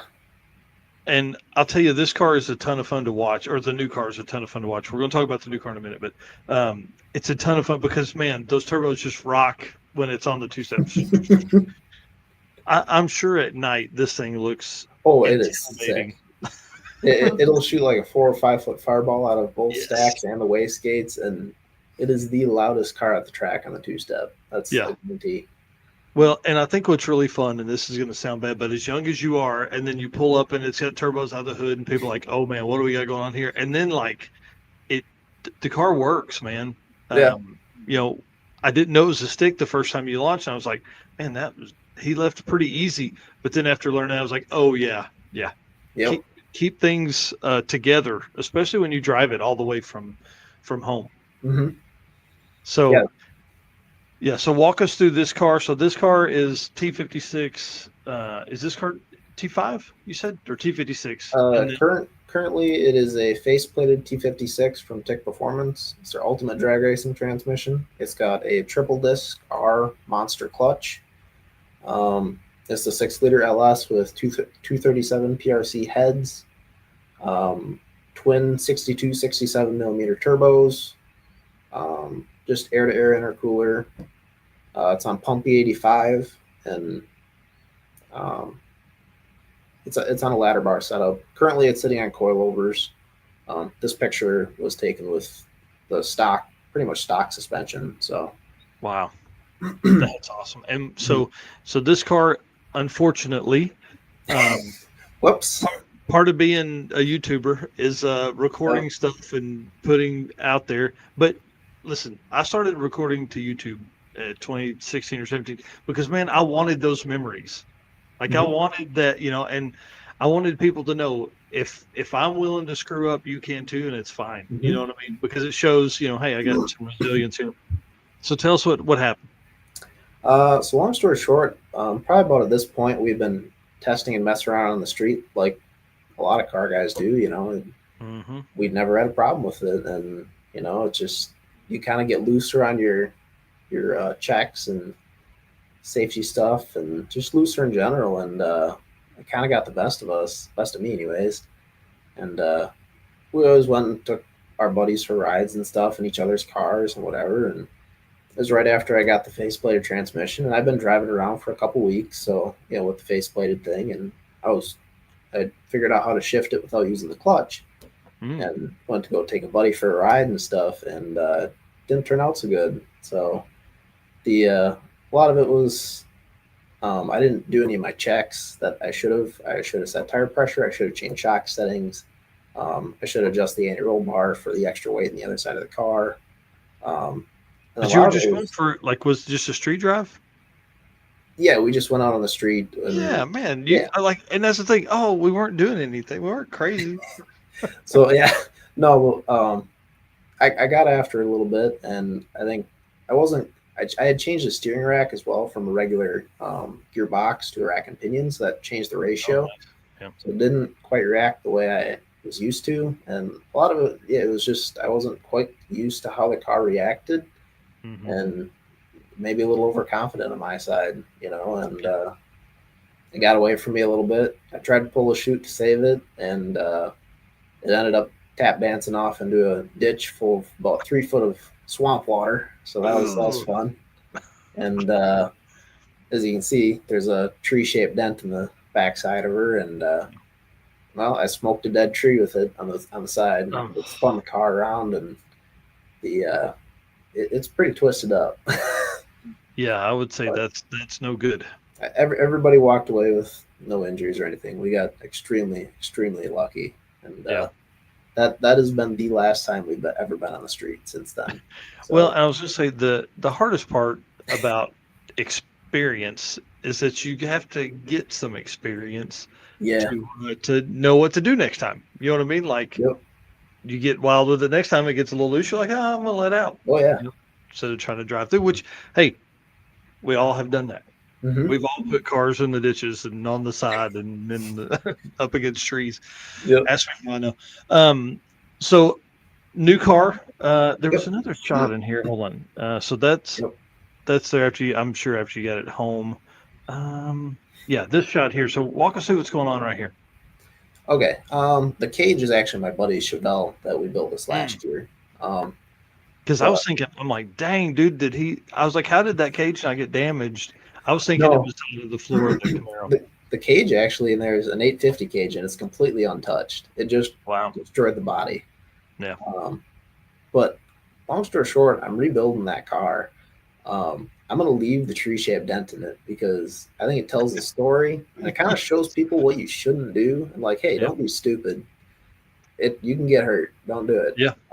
Some of the best lessons are learned the hard way, and I think if anybody can, even one person can learn from my mistake, I think that's a win right there. So currently I'm rebuilding this car into a burnout car that I would take to bigger shows like the Destruction up at our local racetrack. They got a big crowd, and I would do massive burnouts with. I'm hoping to put a blower on it. We'll see, but we'll get there. That'll be cool, and it'll have a great story behind it. You know what I mean? Like it gives you again another reason. Somebody's gonna walk by and go, "Dude, what happened?" You have to tell them, and that's why it's a burnout car. Yeah. No, you want to see getting roasted in the comments? You should have seen the comments on those videos. I was getting murdered. It was bad. Oh man, yeah, I haven't watched the video yet, but I can only imagine. Like everybody's a better driver than you've ever thought about being when they're behind their keyboard. Yep. But again, like I said, dude, you got to, listen. I've put motorcycles in ditches. I've flipped stuff. All kind. That's the only way you know how to get that experience is to do that, or you just don't drive to the limit, but you don't know where that limit is. So exactly.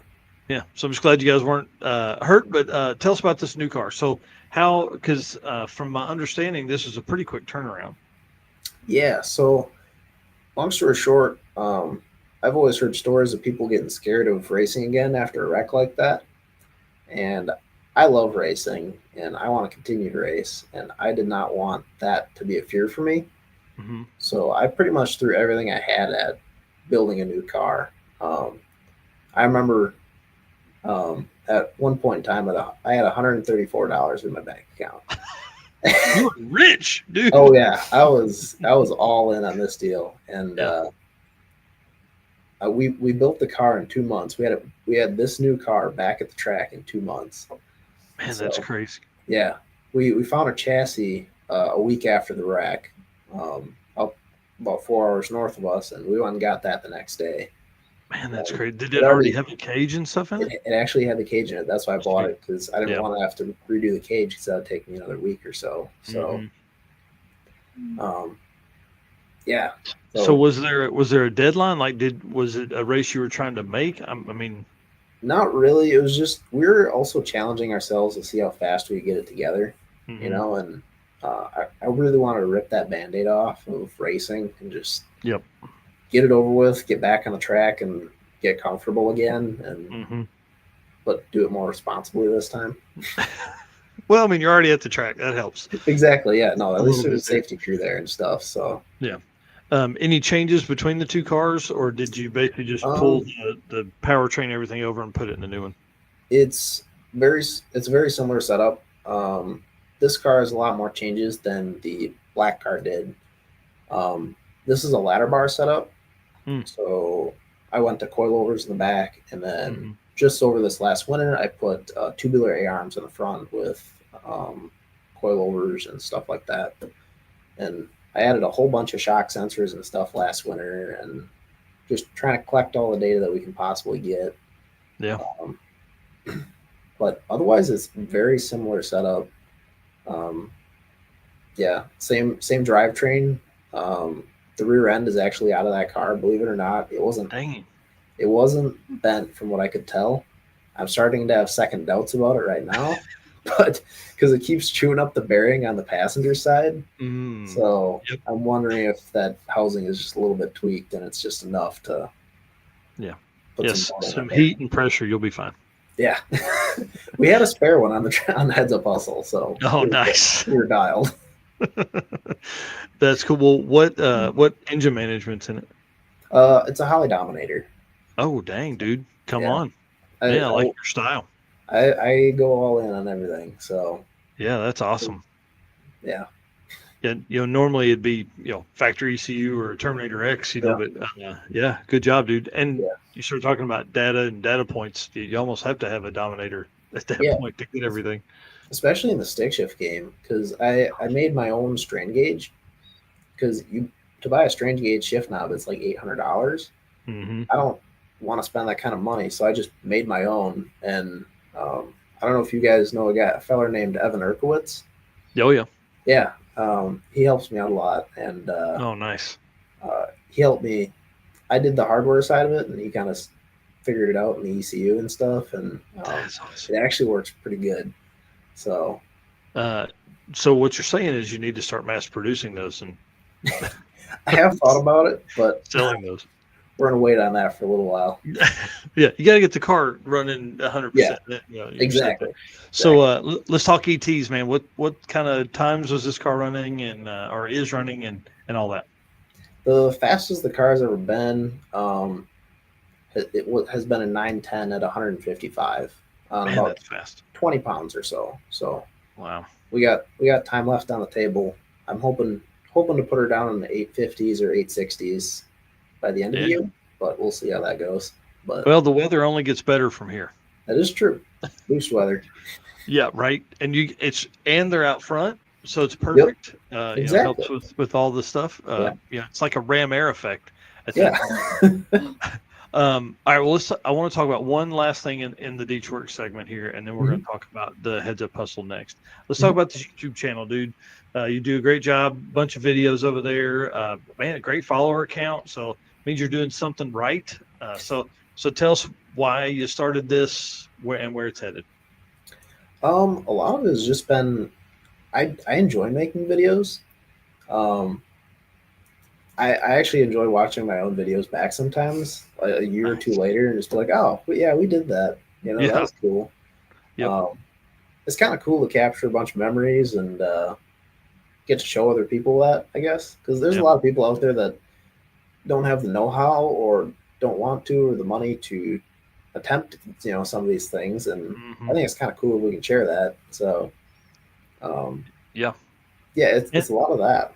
When you get old like me, the documentation of those times is awesome. We're coming up on nearly 10 years of having stuff on YouTube. It's a big deal.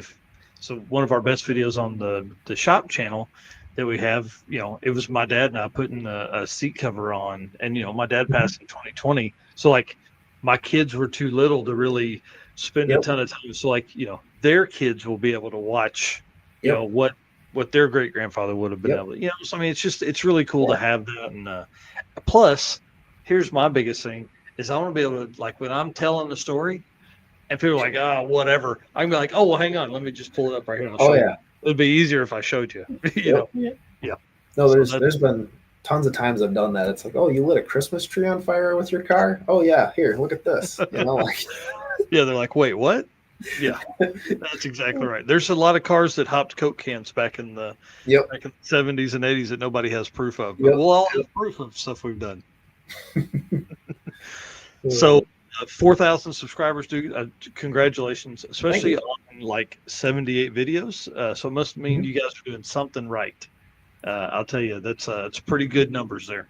The thing that we did right was apparently rack.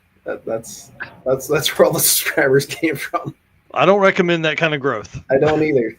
But no, we've seen a lot of return from the drag and drive as well. So that's been really really cool to see that people are enjoying that.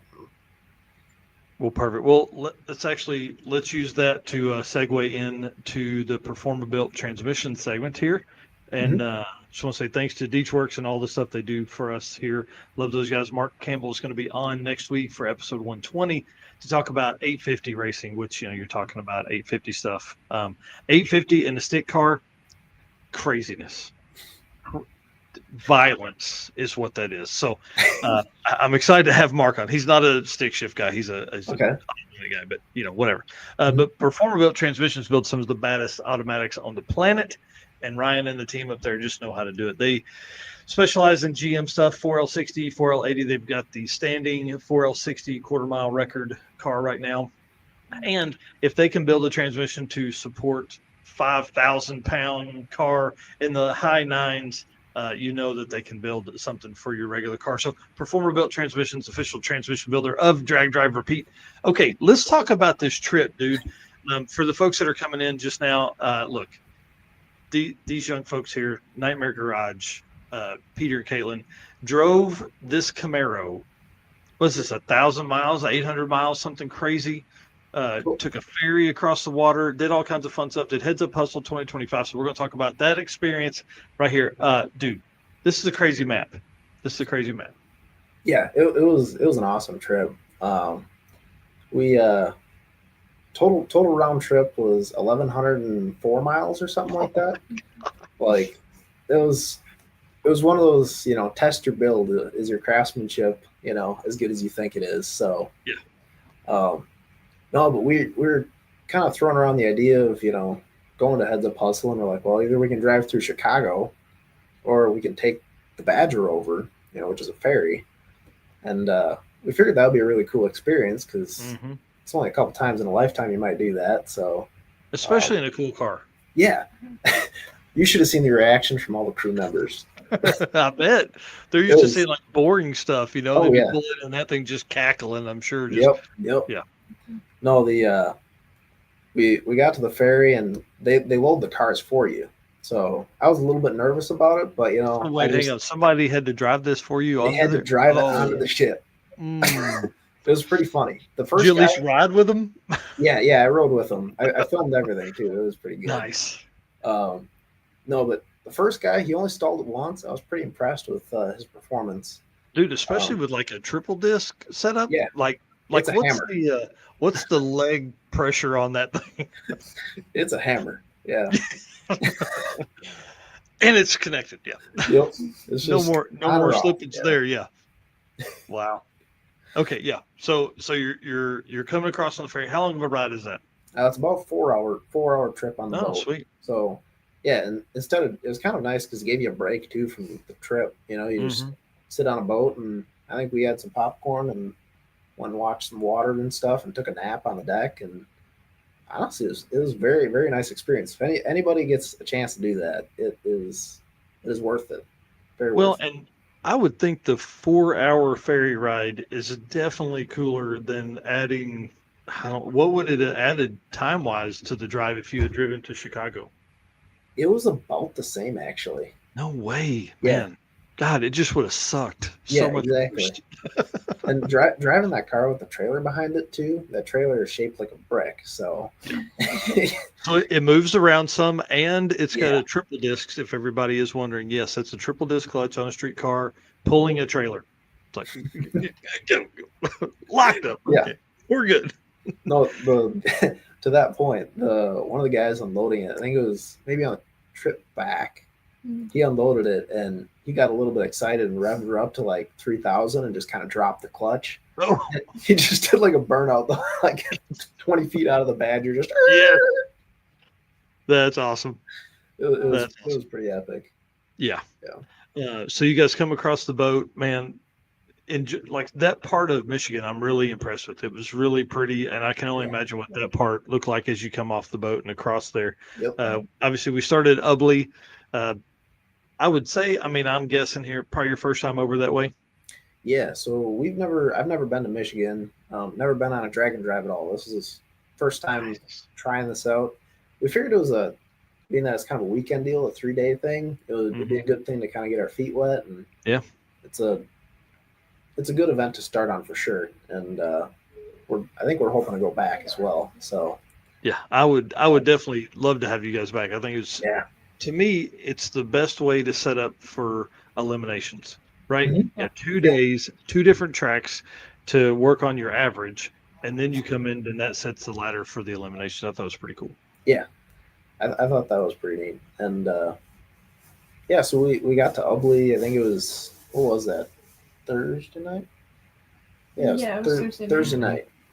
And I built this trailer so we can sleep in the trailer. It's got 2 hammocks hanging, and all the sides open up. And there's a screen on the front. So what we do is we close the 3 sides and then just leave the front one open with the screen at night. And I had a clutch fan, to cool off my clutch. I was like, wait, what? I thought you were talking like the clutch fan that goes on the front of a motor. Why does that matter? Anyway. Yeah. No, but a fan to cool off the car. And we just stuck that kind of in the screen and blew air. And it actually happened to rain that night and completely fried that clutch fan. Oh. So we didn't have that the rest of the week either. Yep. Nice. But at least there was some airflow in there. Yeah. It wasn't bad.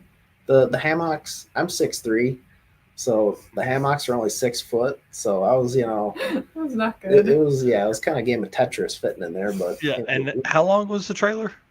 The trailer is also 6 feet. Oh yeah. So that's the other problem. Yeah.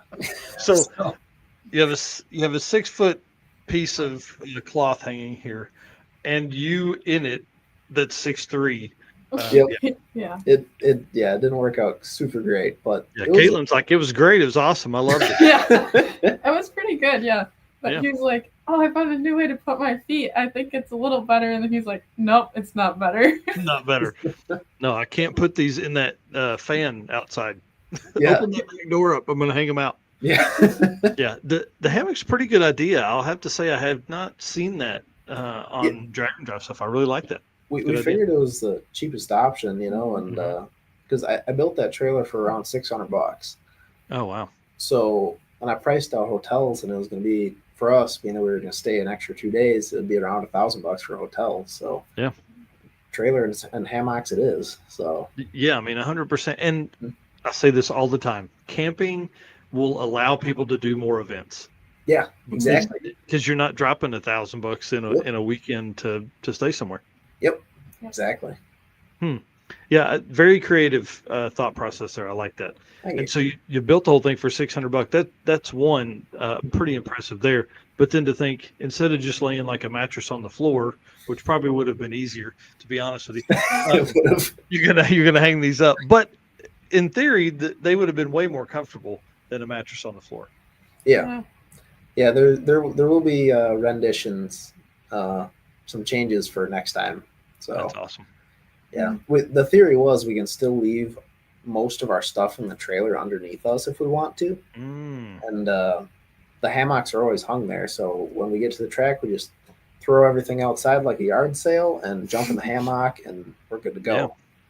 Yeah. So I wonder if you could run because you're so tall. You get one that's 7 or 8 feet long. You just run a rod that slides out the back, and it just carries the end of it out. Get you a little. But you said you did close all 3 sides. I do close all 3 sides. Yeah.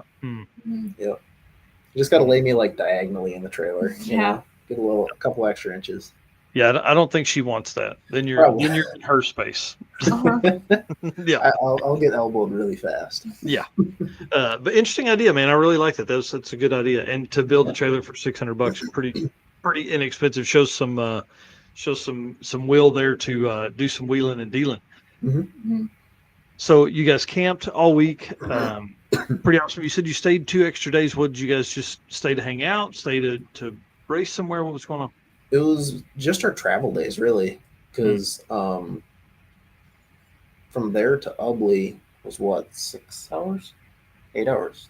Well, it was about 2 hours to the ferry, and then we took 4 hours on the ferry, and then it was about 3.5 to the racetrack. Yeah, we had at least 8 hours in travel, so we needed a day of travel before and after the event. Especially with the ferry in there, because the ferry only comes over at certain times. So, if you show up too early, you're there for hours waiting, or if you miss it, exactly. It'll be back I guess tomorrow. we're driving to Chicago now. Yeah. Yeah. No, so we decided to take a day before and after for travel, and it was kind of cool though. It gave us an extra time to, enjoy the car and the scenery and stuff, and it was a good time. We had a little generator, and we were cooking some cheesy weenies on a hot plate with hash browns and stuff all week, and it was good. It was good. Making some of your neighbors jealous, I'm sure. Yeah. Yeah. Some dude's like, "What you got going on over there?" Yeah, I'm sure if anybody knew, they'd have been coming over. Yeah.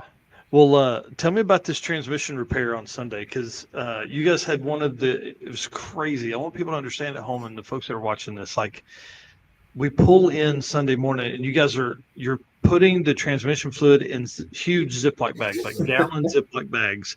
And he's being so cautious. He's like setting it there so it doesn't fall, leaning up against, I can't, there's a box or a fuel jug or something there. And, you're like draining all this fluid out. What were you guys working on? So I think it was Sunday. It was Saturday, right? What was it? Yeah, it would have been Yeah. Saturday.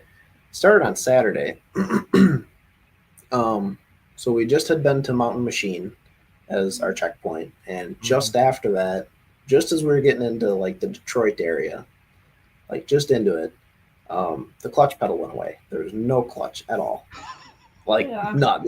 And so we pulled into an apartment complex and kind of contemplated our options, and we were like, well, it's faceplated, so it's really easy to just smack gears and drive without a clutch.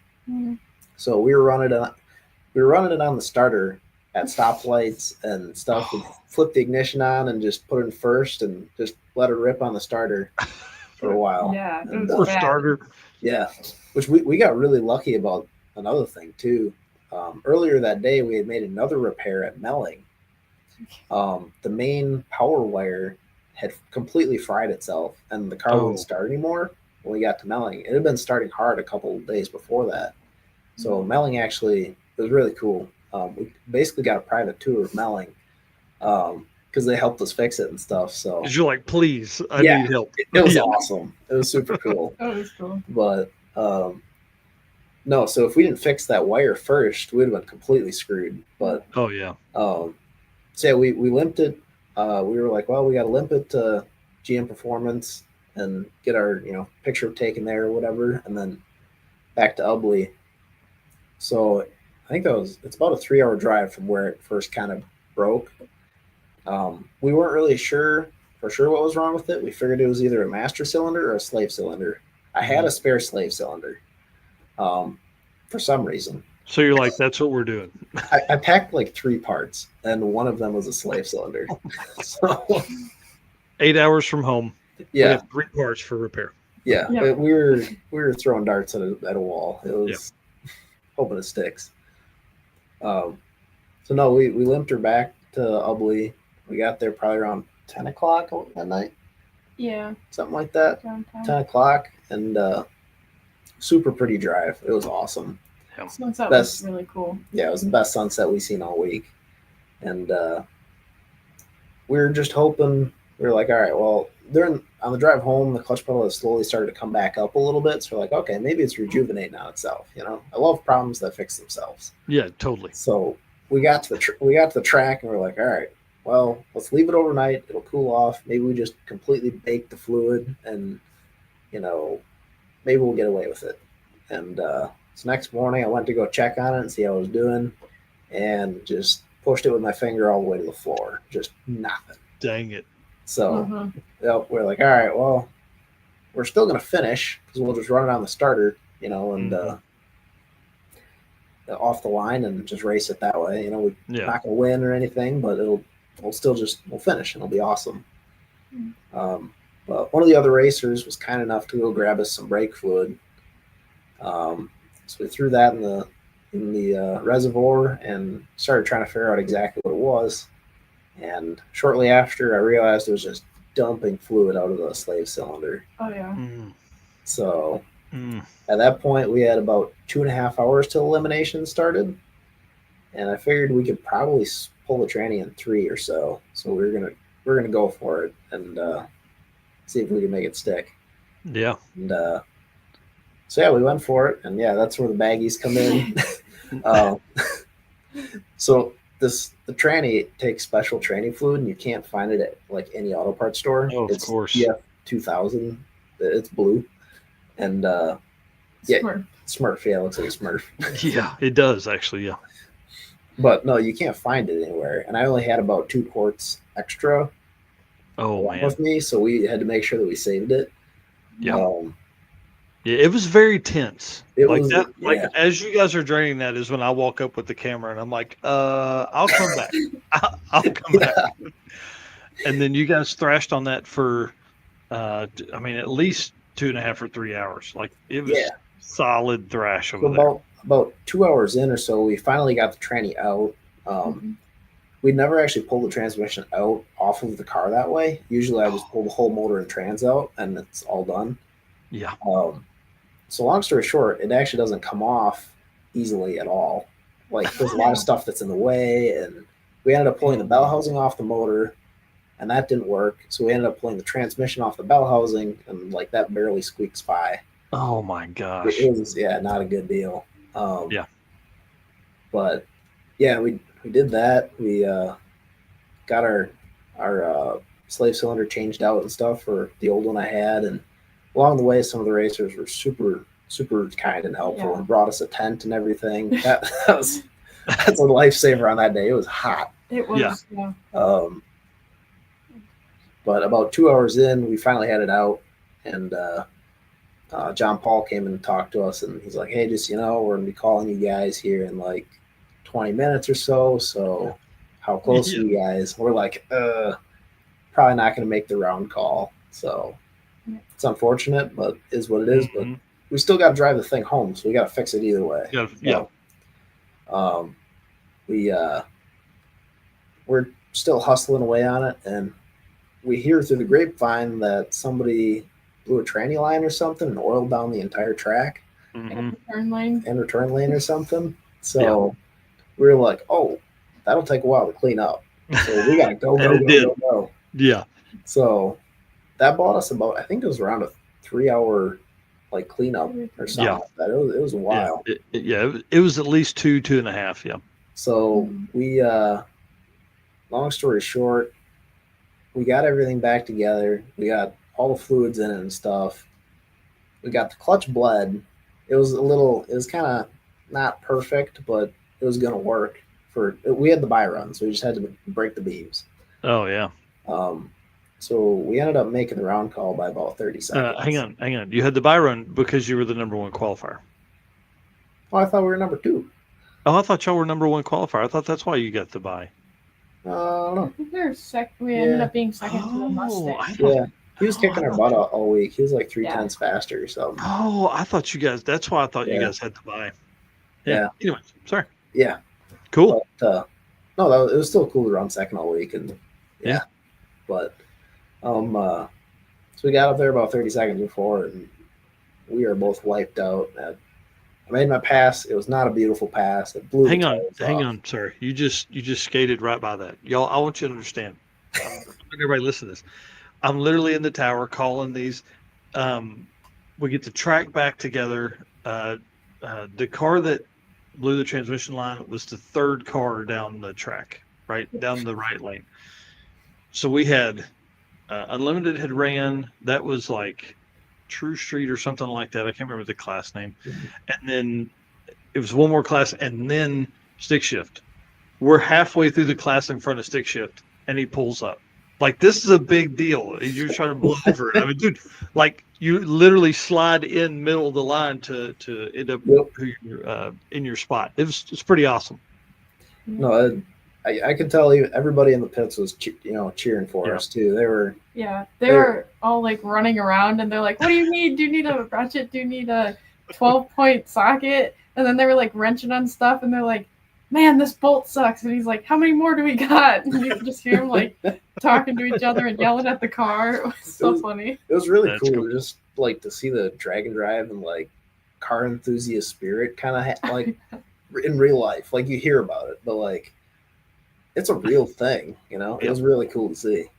Yeah, it was pretty awesome, especially like to look over and see you guys still just over there thrashing. And as soon as the lane went down, I think like half the people were like, "Man, they may make it." Hey, this could work out. Let's give some more time. Yep. Yeah. So, anyways, back to your story. You pull in the lanes in the middle of everybody, the nick of time, like 30 seconds longer, and you'd have had to give up your spot. Yep.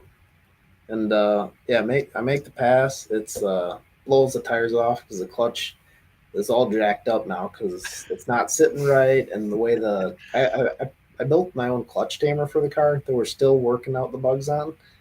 So that wasn't adjusted right or anything. It was way wrong, but it made the pass, and I just, you know, I was super cranked up. I was sitting there hooting and hollering at the end of the track. It was great. That is Um, too cool. yeah, and then went back to the pits and started to make adjustments on it. Um, I stacked a bunch of boost out the back a little bit, just a little, because I knew we couldn't 60 foot that day. We weren't going to be able to catch that 60 foot. Um, Made some adjustments. Drank a ton of water. We were both, yeah, Dehydrated. it was Yeah. not good. Yeah. So, Because that's the other thing too. Like when you're thrashing like that, dude, you don't feel like you have the 45 seconds to chug Yeah. the water. No. it's not on your mind at all either. You're Yeah. just like, got to get the car done. So, yeah, that hit us after first round there. And, Yeah. I bet. yeah. No, we went. So- We went. Go I ahead. was saying, so you went through first round, and then did you have you drew somebody second round, or Yep. like who'd you race second round? We had to race. I believe it was a dart. Yeah, it was a Dodge. It was a like light Mm. blue Dodge Dart. Yep. Yep. Um, With the Gen 3 Hemi in it, I think. Yeah. Yeah. I Super think- cool car. Yeah, it was. Yeah. I believe he had been slower than us all week, Hmm.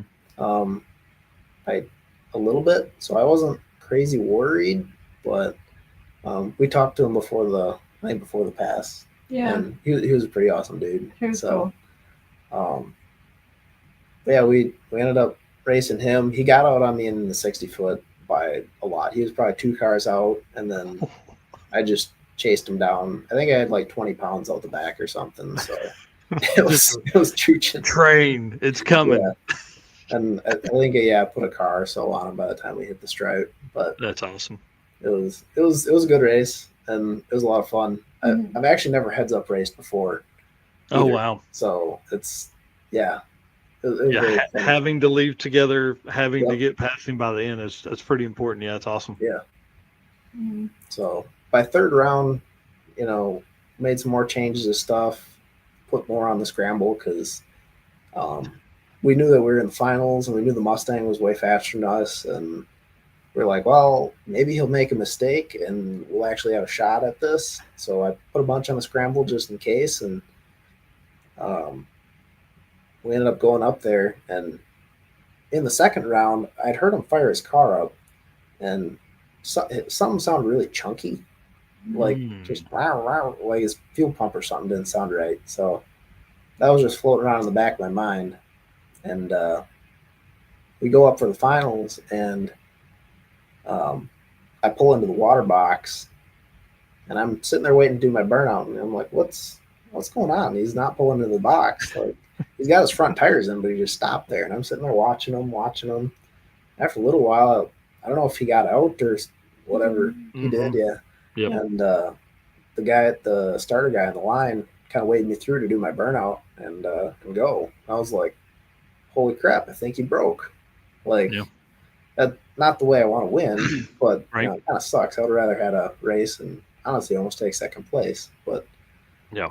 that would have been cooler. But I mean, I'll still take it, I guess. But Right. no, but I guess he burned up his fuel pump, or the relay for the fuel pump or something melted. And Oh.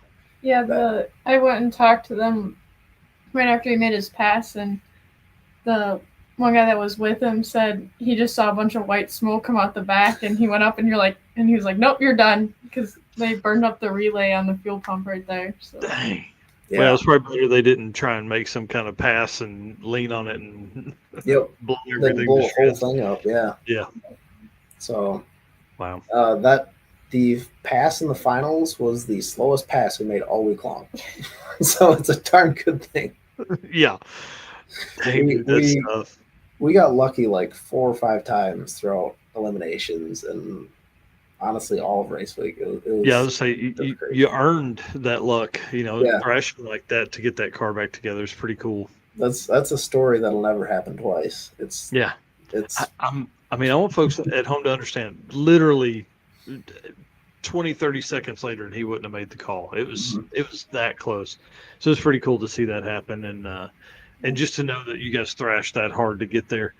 Well, tell us about the drive home. How was that? Like, you got the car kind of fixed. It's coming back around. All the cool stuff from there. Yeah, so we got up at, I don't know, probably around 2 o'clock in the morning, I think, because we had a ferry. Yeah, a ferry to catch at like 9 or something. So we wanted to make sure that we were there early. And yeah, I don't know. There may or may not have been some sort of larger cat out in the woods or something. We heard something back there, and we are like, nope, we are out of here. So we bailed immediately. Yeah, at that point, were you guys the only ones at the track? Yeah, it was like just us. So, oh, no way. Yeah, no, we gone. Packed up as soon as we could and got out of there. So you're like stepping outside with a big light. What? Yep. No, that's exactly what was happening. Sasquatch out there about to come get you. Yeah, I thought the only Sasquatch out there was me, but apparently not. So that's awesome. Yeah. No, we got on the road, and honestly, the trip back to the ferry went really smooth. It was, yeah.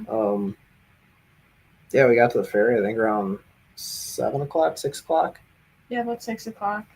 And we just kind of waited out there. We had we had a bunch of like cheese sticks or something and like meat and stuff in our coolers. So we ate those and kind of just watched the boat come in, and it was really cool. And we, about 9 o'clock, they loaded up the car and stuff. That guy loading it, he did it perfectly. Like, wow, he knew what he was doing with a triple disc. So that's impressive. I was very impressed with the guy that loaded it the last time. Like, do you get in there and you kind of go, like, you just look at him like, hey man, it's a triple disc, and he's like, oh cool.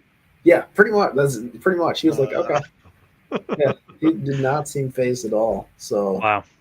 But yeah, no, he loaded up good, and we ended up, making the trip back just fine, and it was really, really cool. The water out there is super blue. It is. It's interesting. It's the coolest thing. And we got back to Manitowoc, and they let me unload it this time because they had a guy over there like trying to figure out how to start it, and I hear one of the guys go, I don't know how to start this thing, and then just get out of it all like pissed off. And I was like, I can do it. Yeah, I can drive it off here. Like, yeah, that's cool.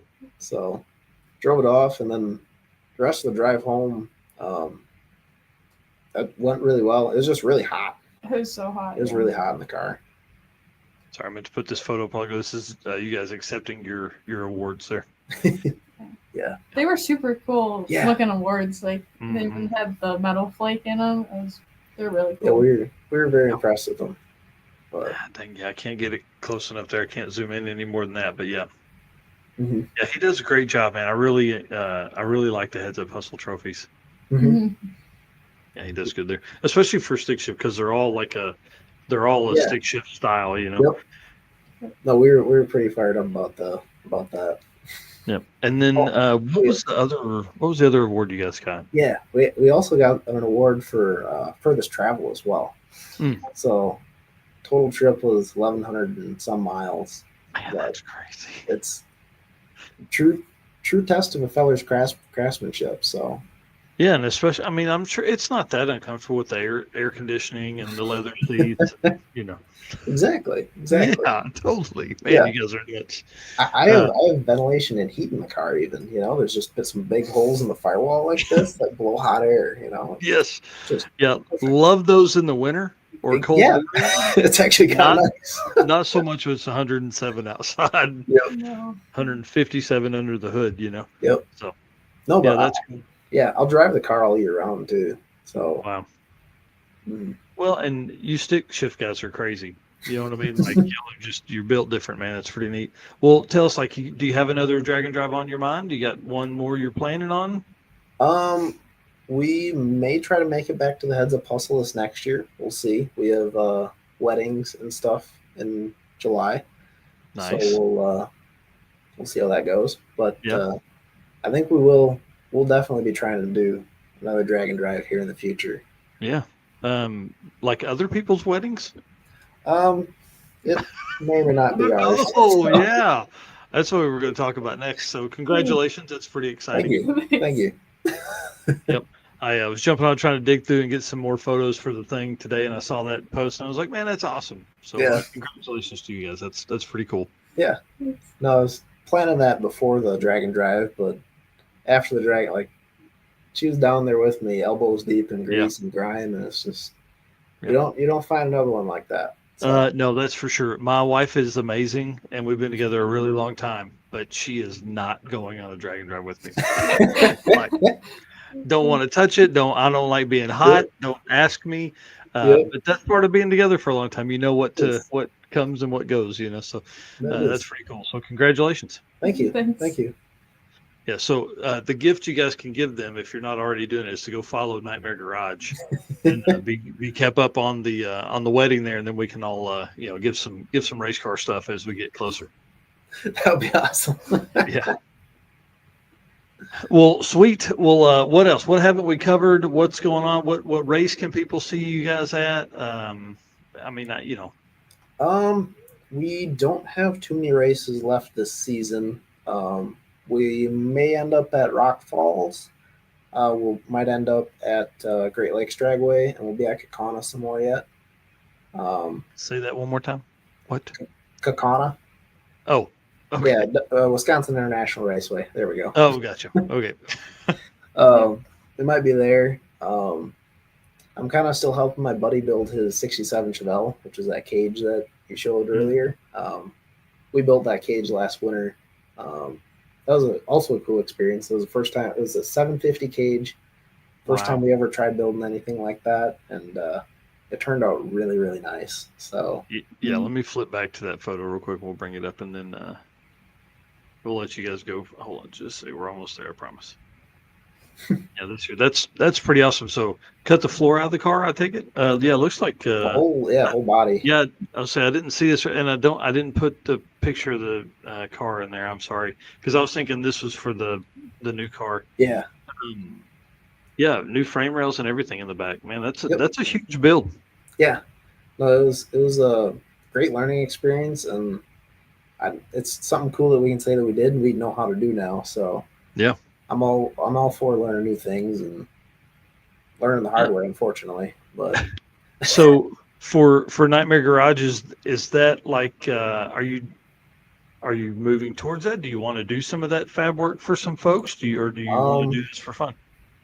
So the Nightmare Garage, like the channel itself, is more just for entertainment for other people. I probably will add some of that content in there, just sprinkled in, but it's not going to be the base of it. But we probably will end up doing some work for other people just for, financial reasons. Yeah, we can do good work and make something of a profit on it and fund our racing addictions. So yeah, that's what funded my first year of Drag Drive Repeat was. Oh, really? Turning some wrenches, building some cars for folks, and awesome, all that kind of fun stuff. So yeah, I mean, and plus it gives you a reason to go work in the shop. Yeah, exactly. We're always looking for. Yeah, no, I got. I want to build my own stuff now. I got big projects this winter, so Nightmare's got to come back. That black car with the tree-shaped dent in it, that one's coming back, and if it is the blower route, it will be costly, especially without any sponsors. But are you listening, sponsors? He would gladly, if he can do burnout competitions like he can do drag racing, you're in. This is he's the way to go. We all please stay backstage with me while I wrap this show up. But just want to say thanks again for coming on tonight. Again, everybody go follow Nightmare Garage on Facebook, YouTube, Instagram. Jump over there, get all that stuff going, and obviously in the chat or in the comments on y'all's videos, wish them best of luck on their engagement and all that kind of cool stuff. So thank y'all for being on tonight. I really appreciate you. We appreciate the opportunity. It's actually been a lot of fun. Yep. Yeah. Oh man, I love this. This is great. And this again, I tell everybody this won't be the last time you're on here. So as we get new updates and you guys get cool stuff happening, we'd love to have you back on. That'll be awesome. Yeah. That's really cool. All right, guys. Thanks so much. Hang on. Stay backstage. I'll be right back. Okay, thanks. All right, y'all. How cool of a show tonight. Dude had Bryant Goldstone, Brian Robbins on, had these young adults here on from Nightmare Garage just talking about all the cool stuff. But I'm telling you, episode 120, this is episode 119. Episode 120 is going to be even crazier. I've penciled in 90 minutes for 850 class hitters, just absolute monsters in the 850 class. Everybody that's been on has been an 850 something or an 8500 like Dustin and Steve Trance and Brian Acton. In drag and drive competition, Mark Campbell's been very close. The first 2 days he won and done 8502, 8503 at Drag Week 2023. So gonna be nuts.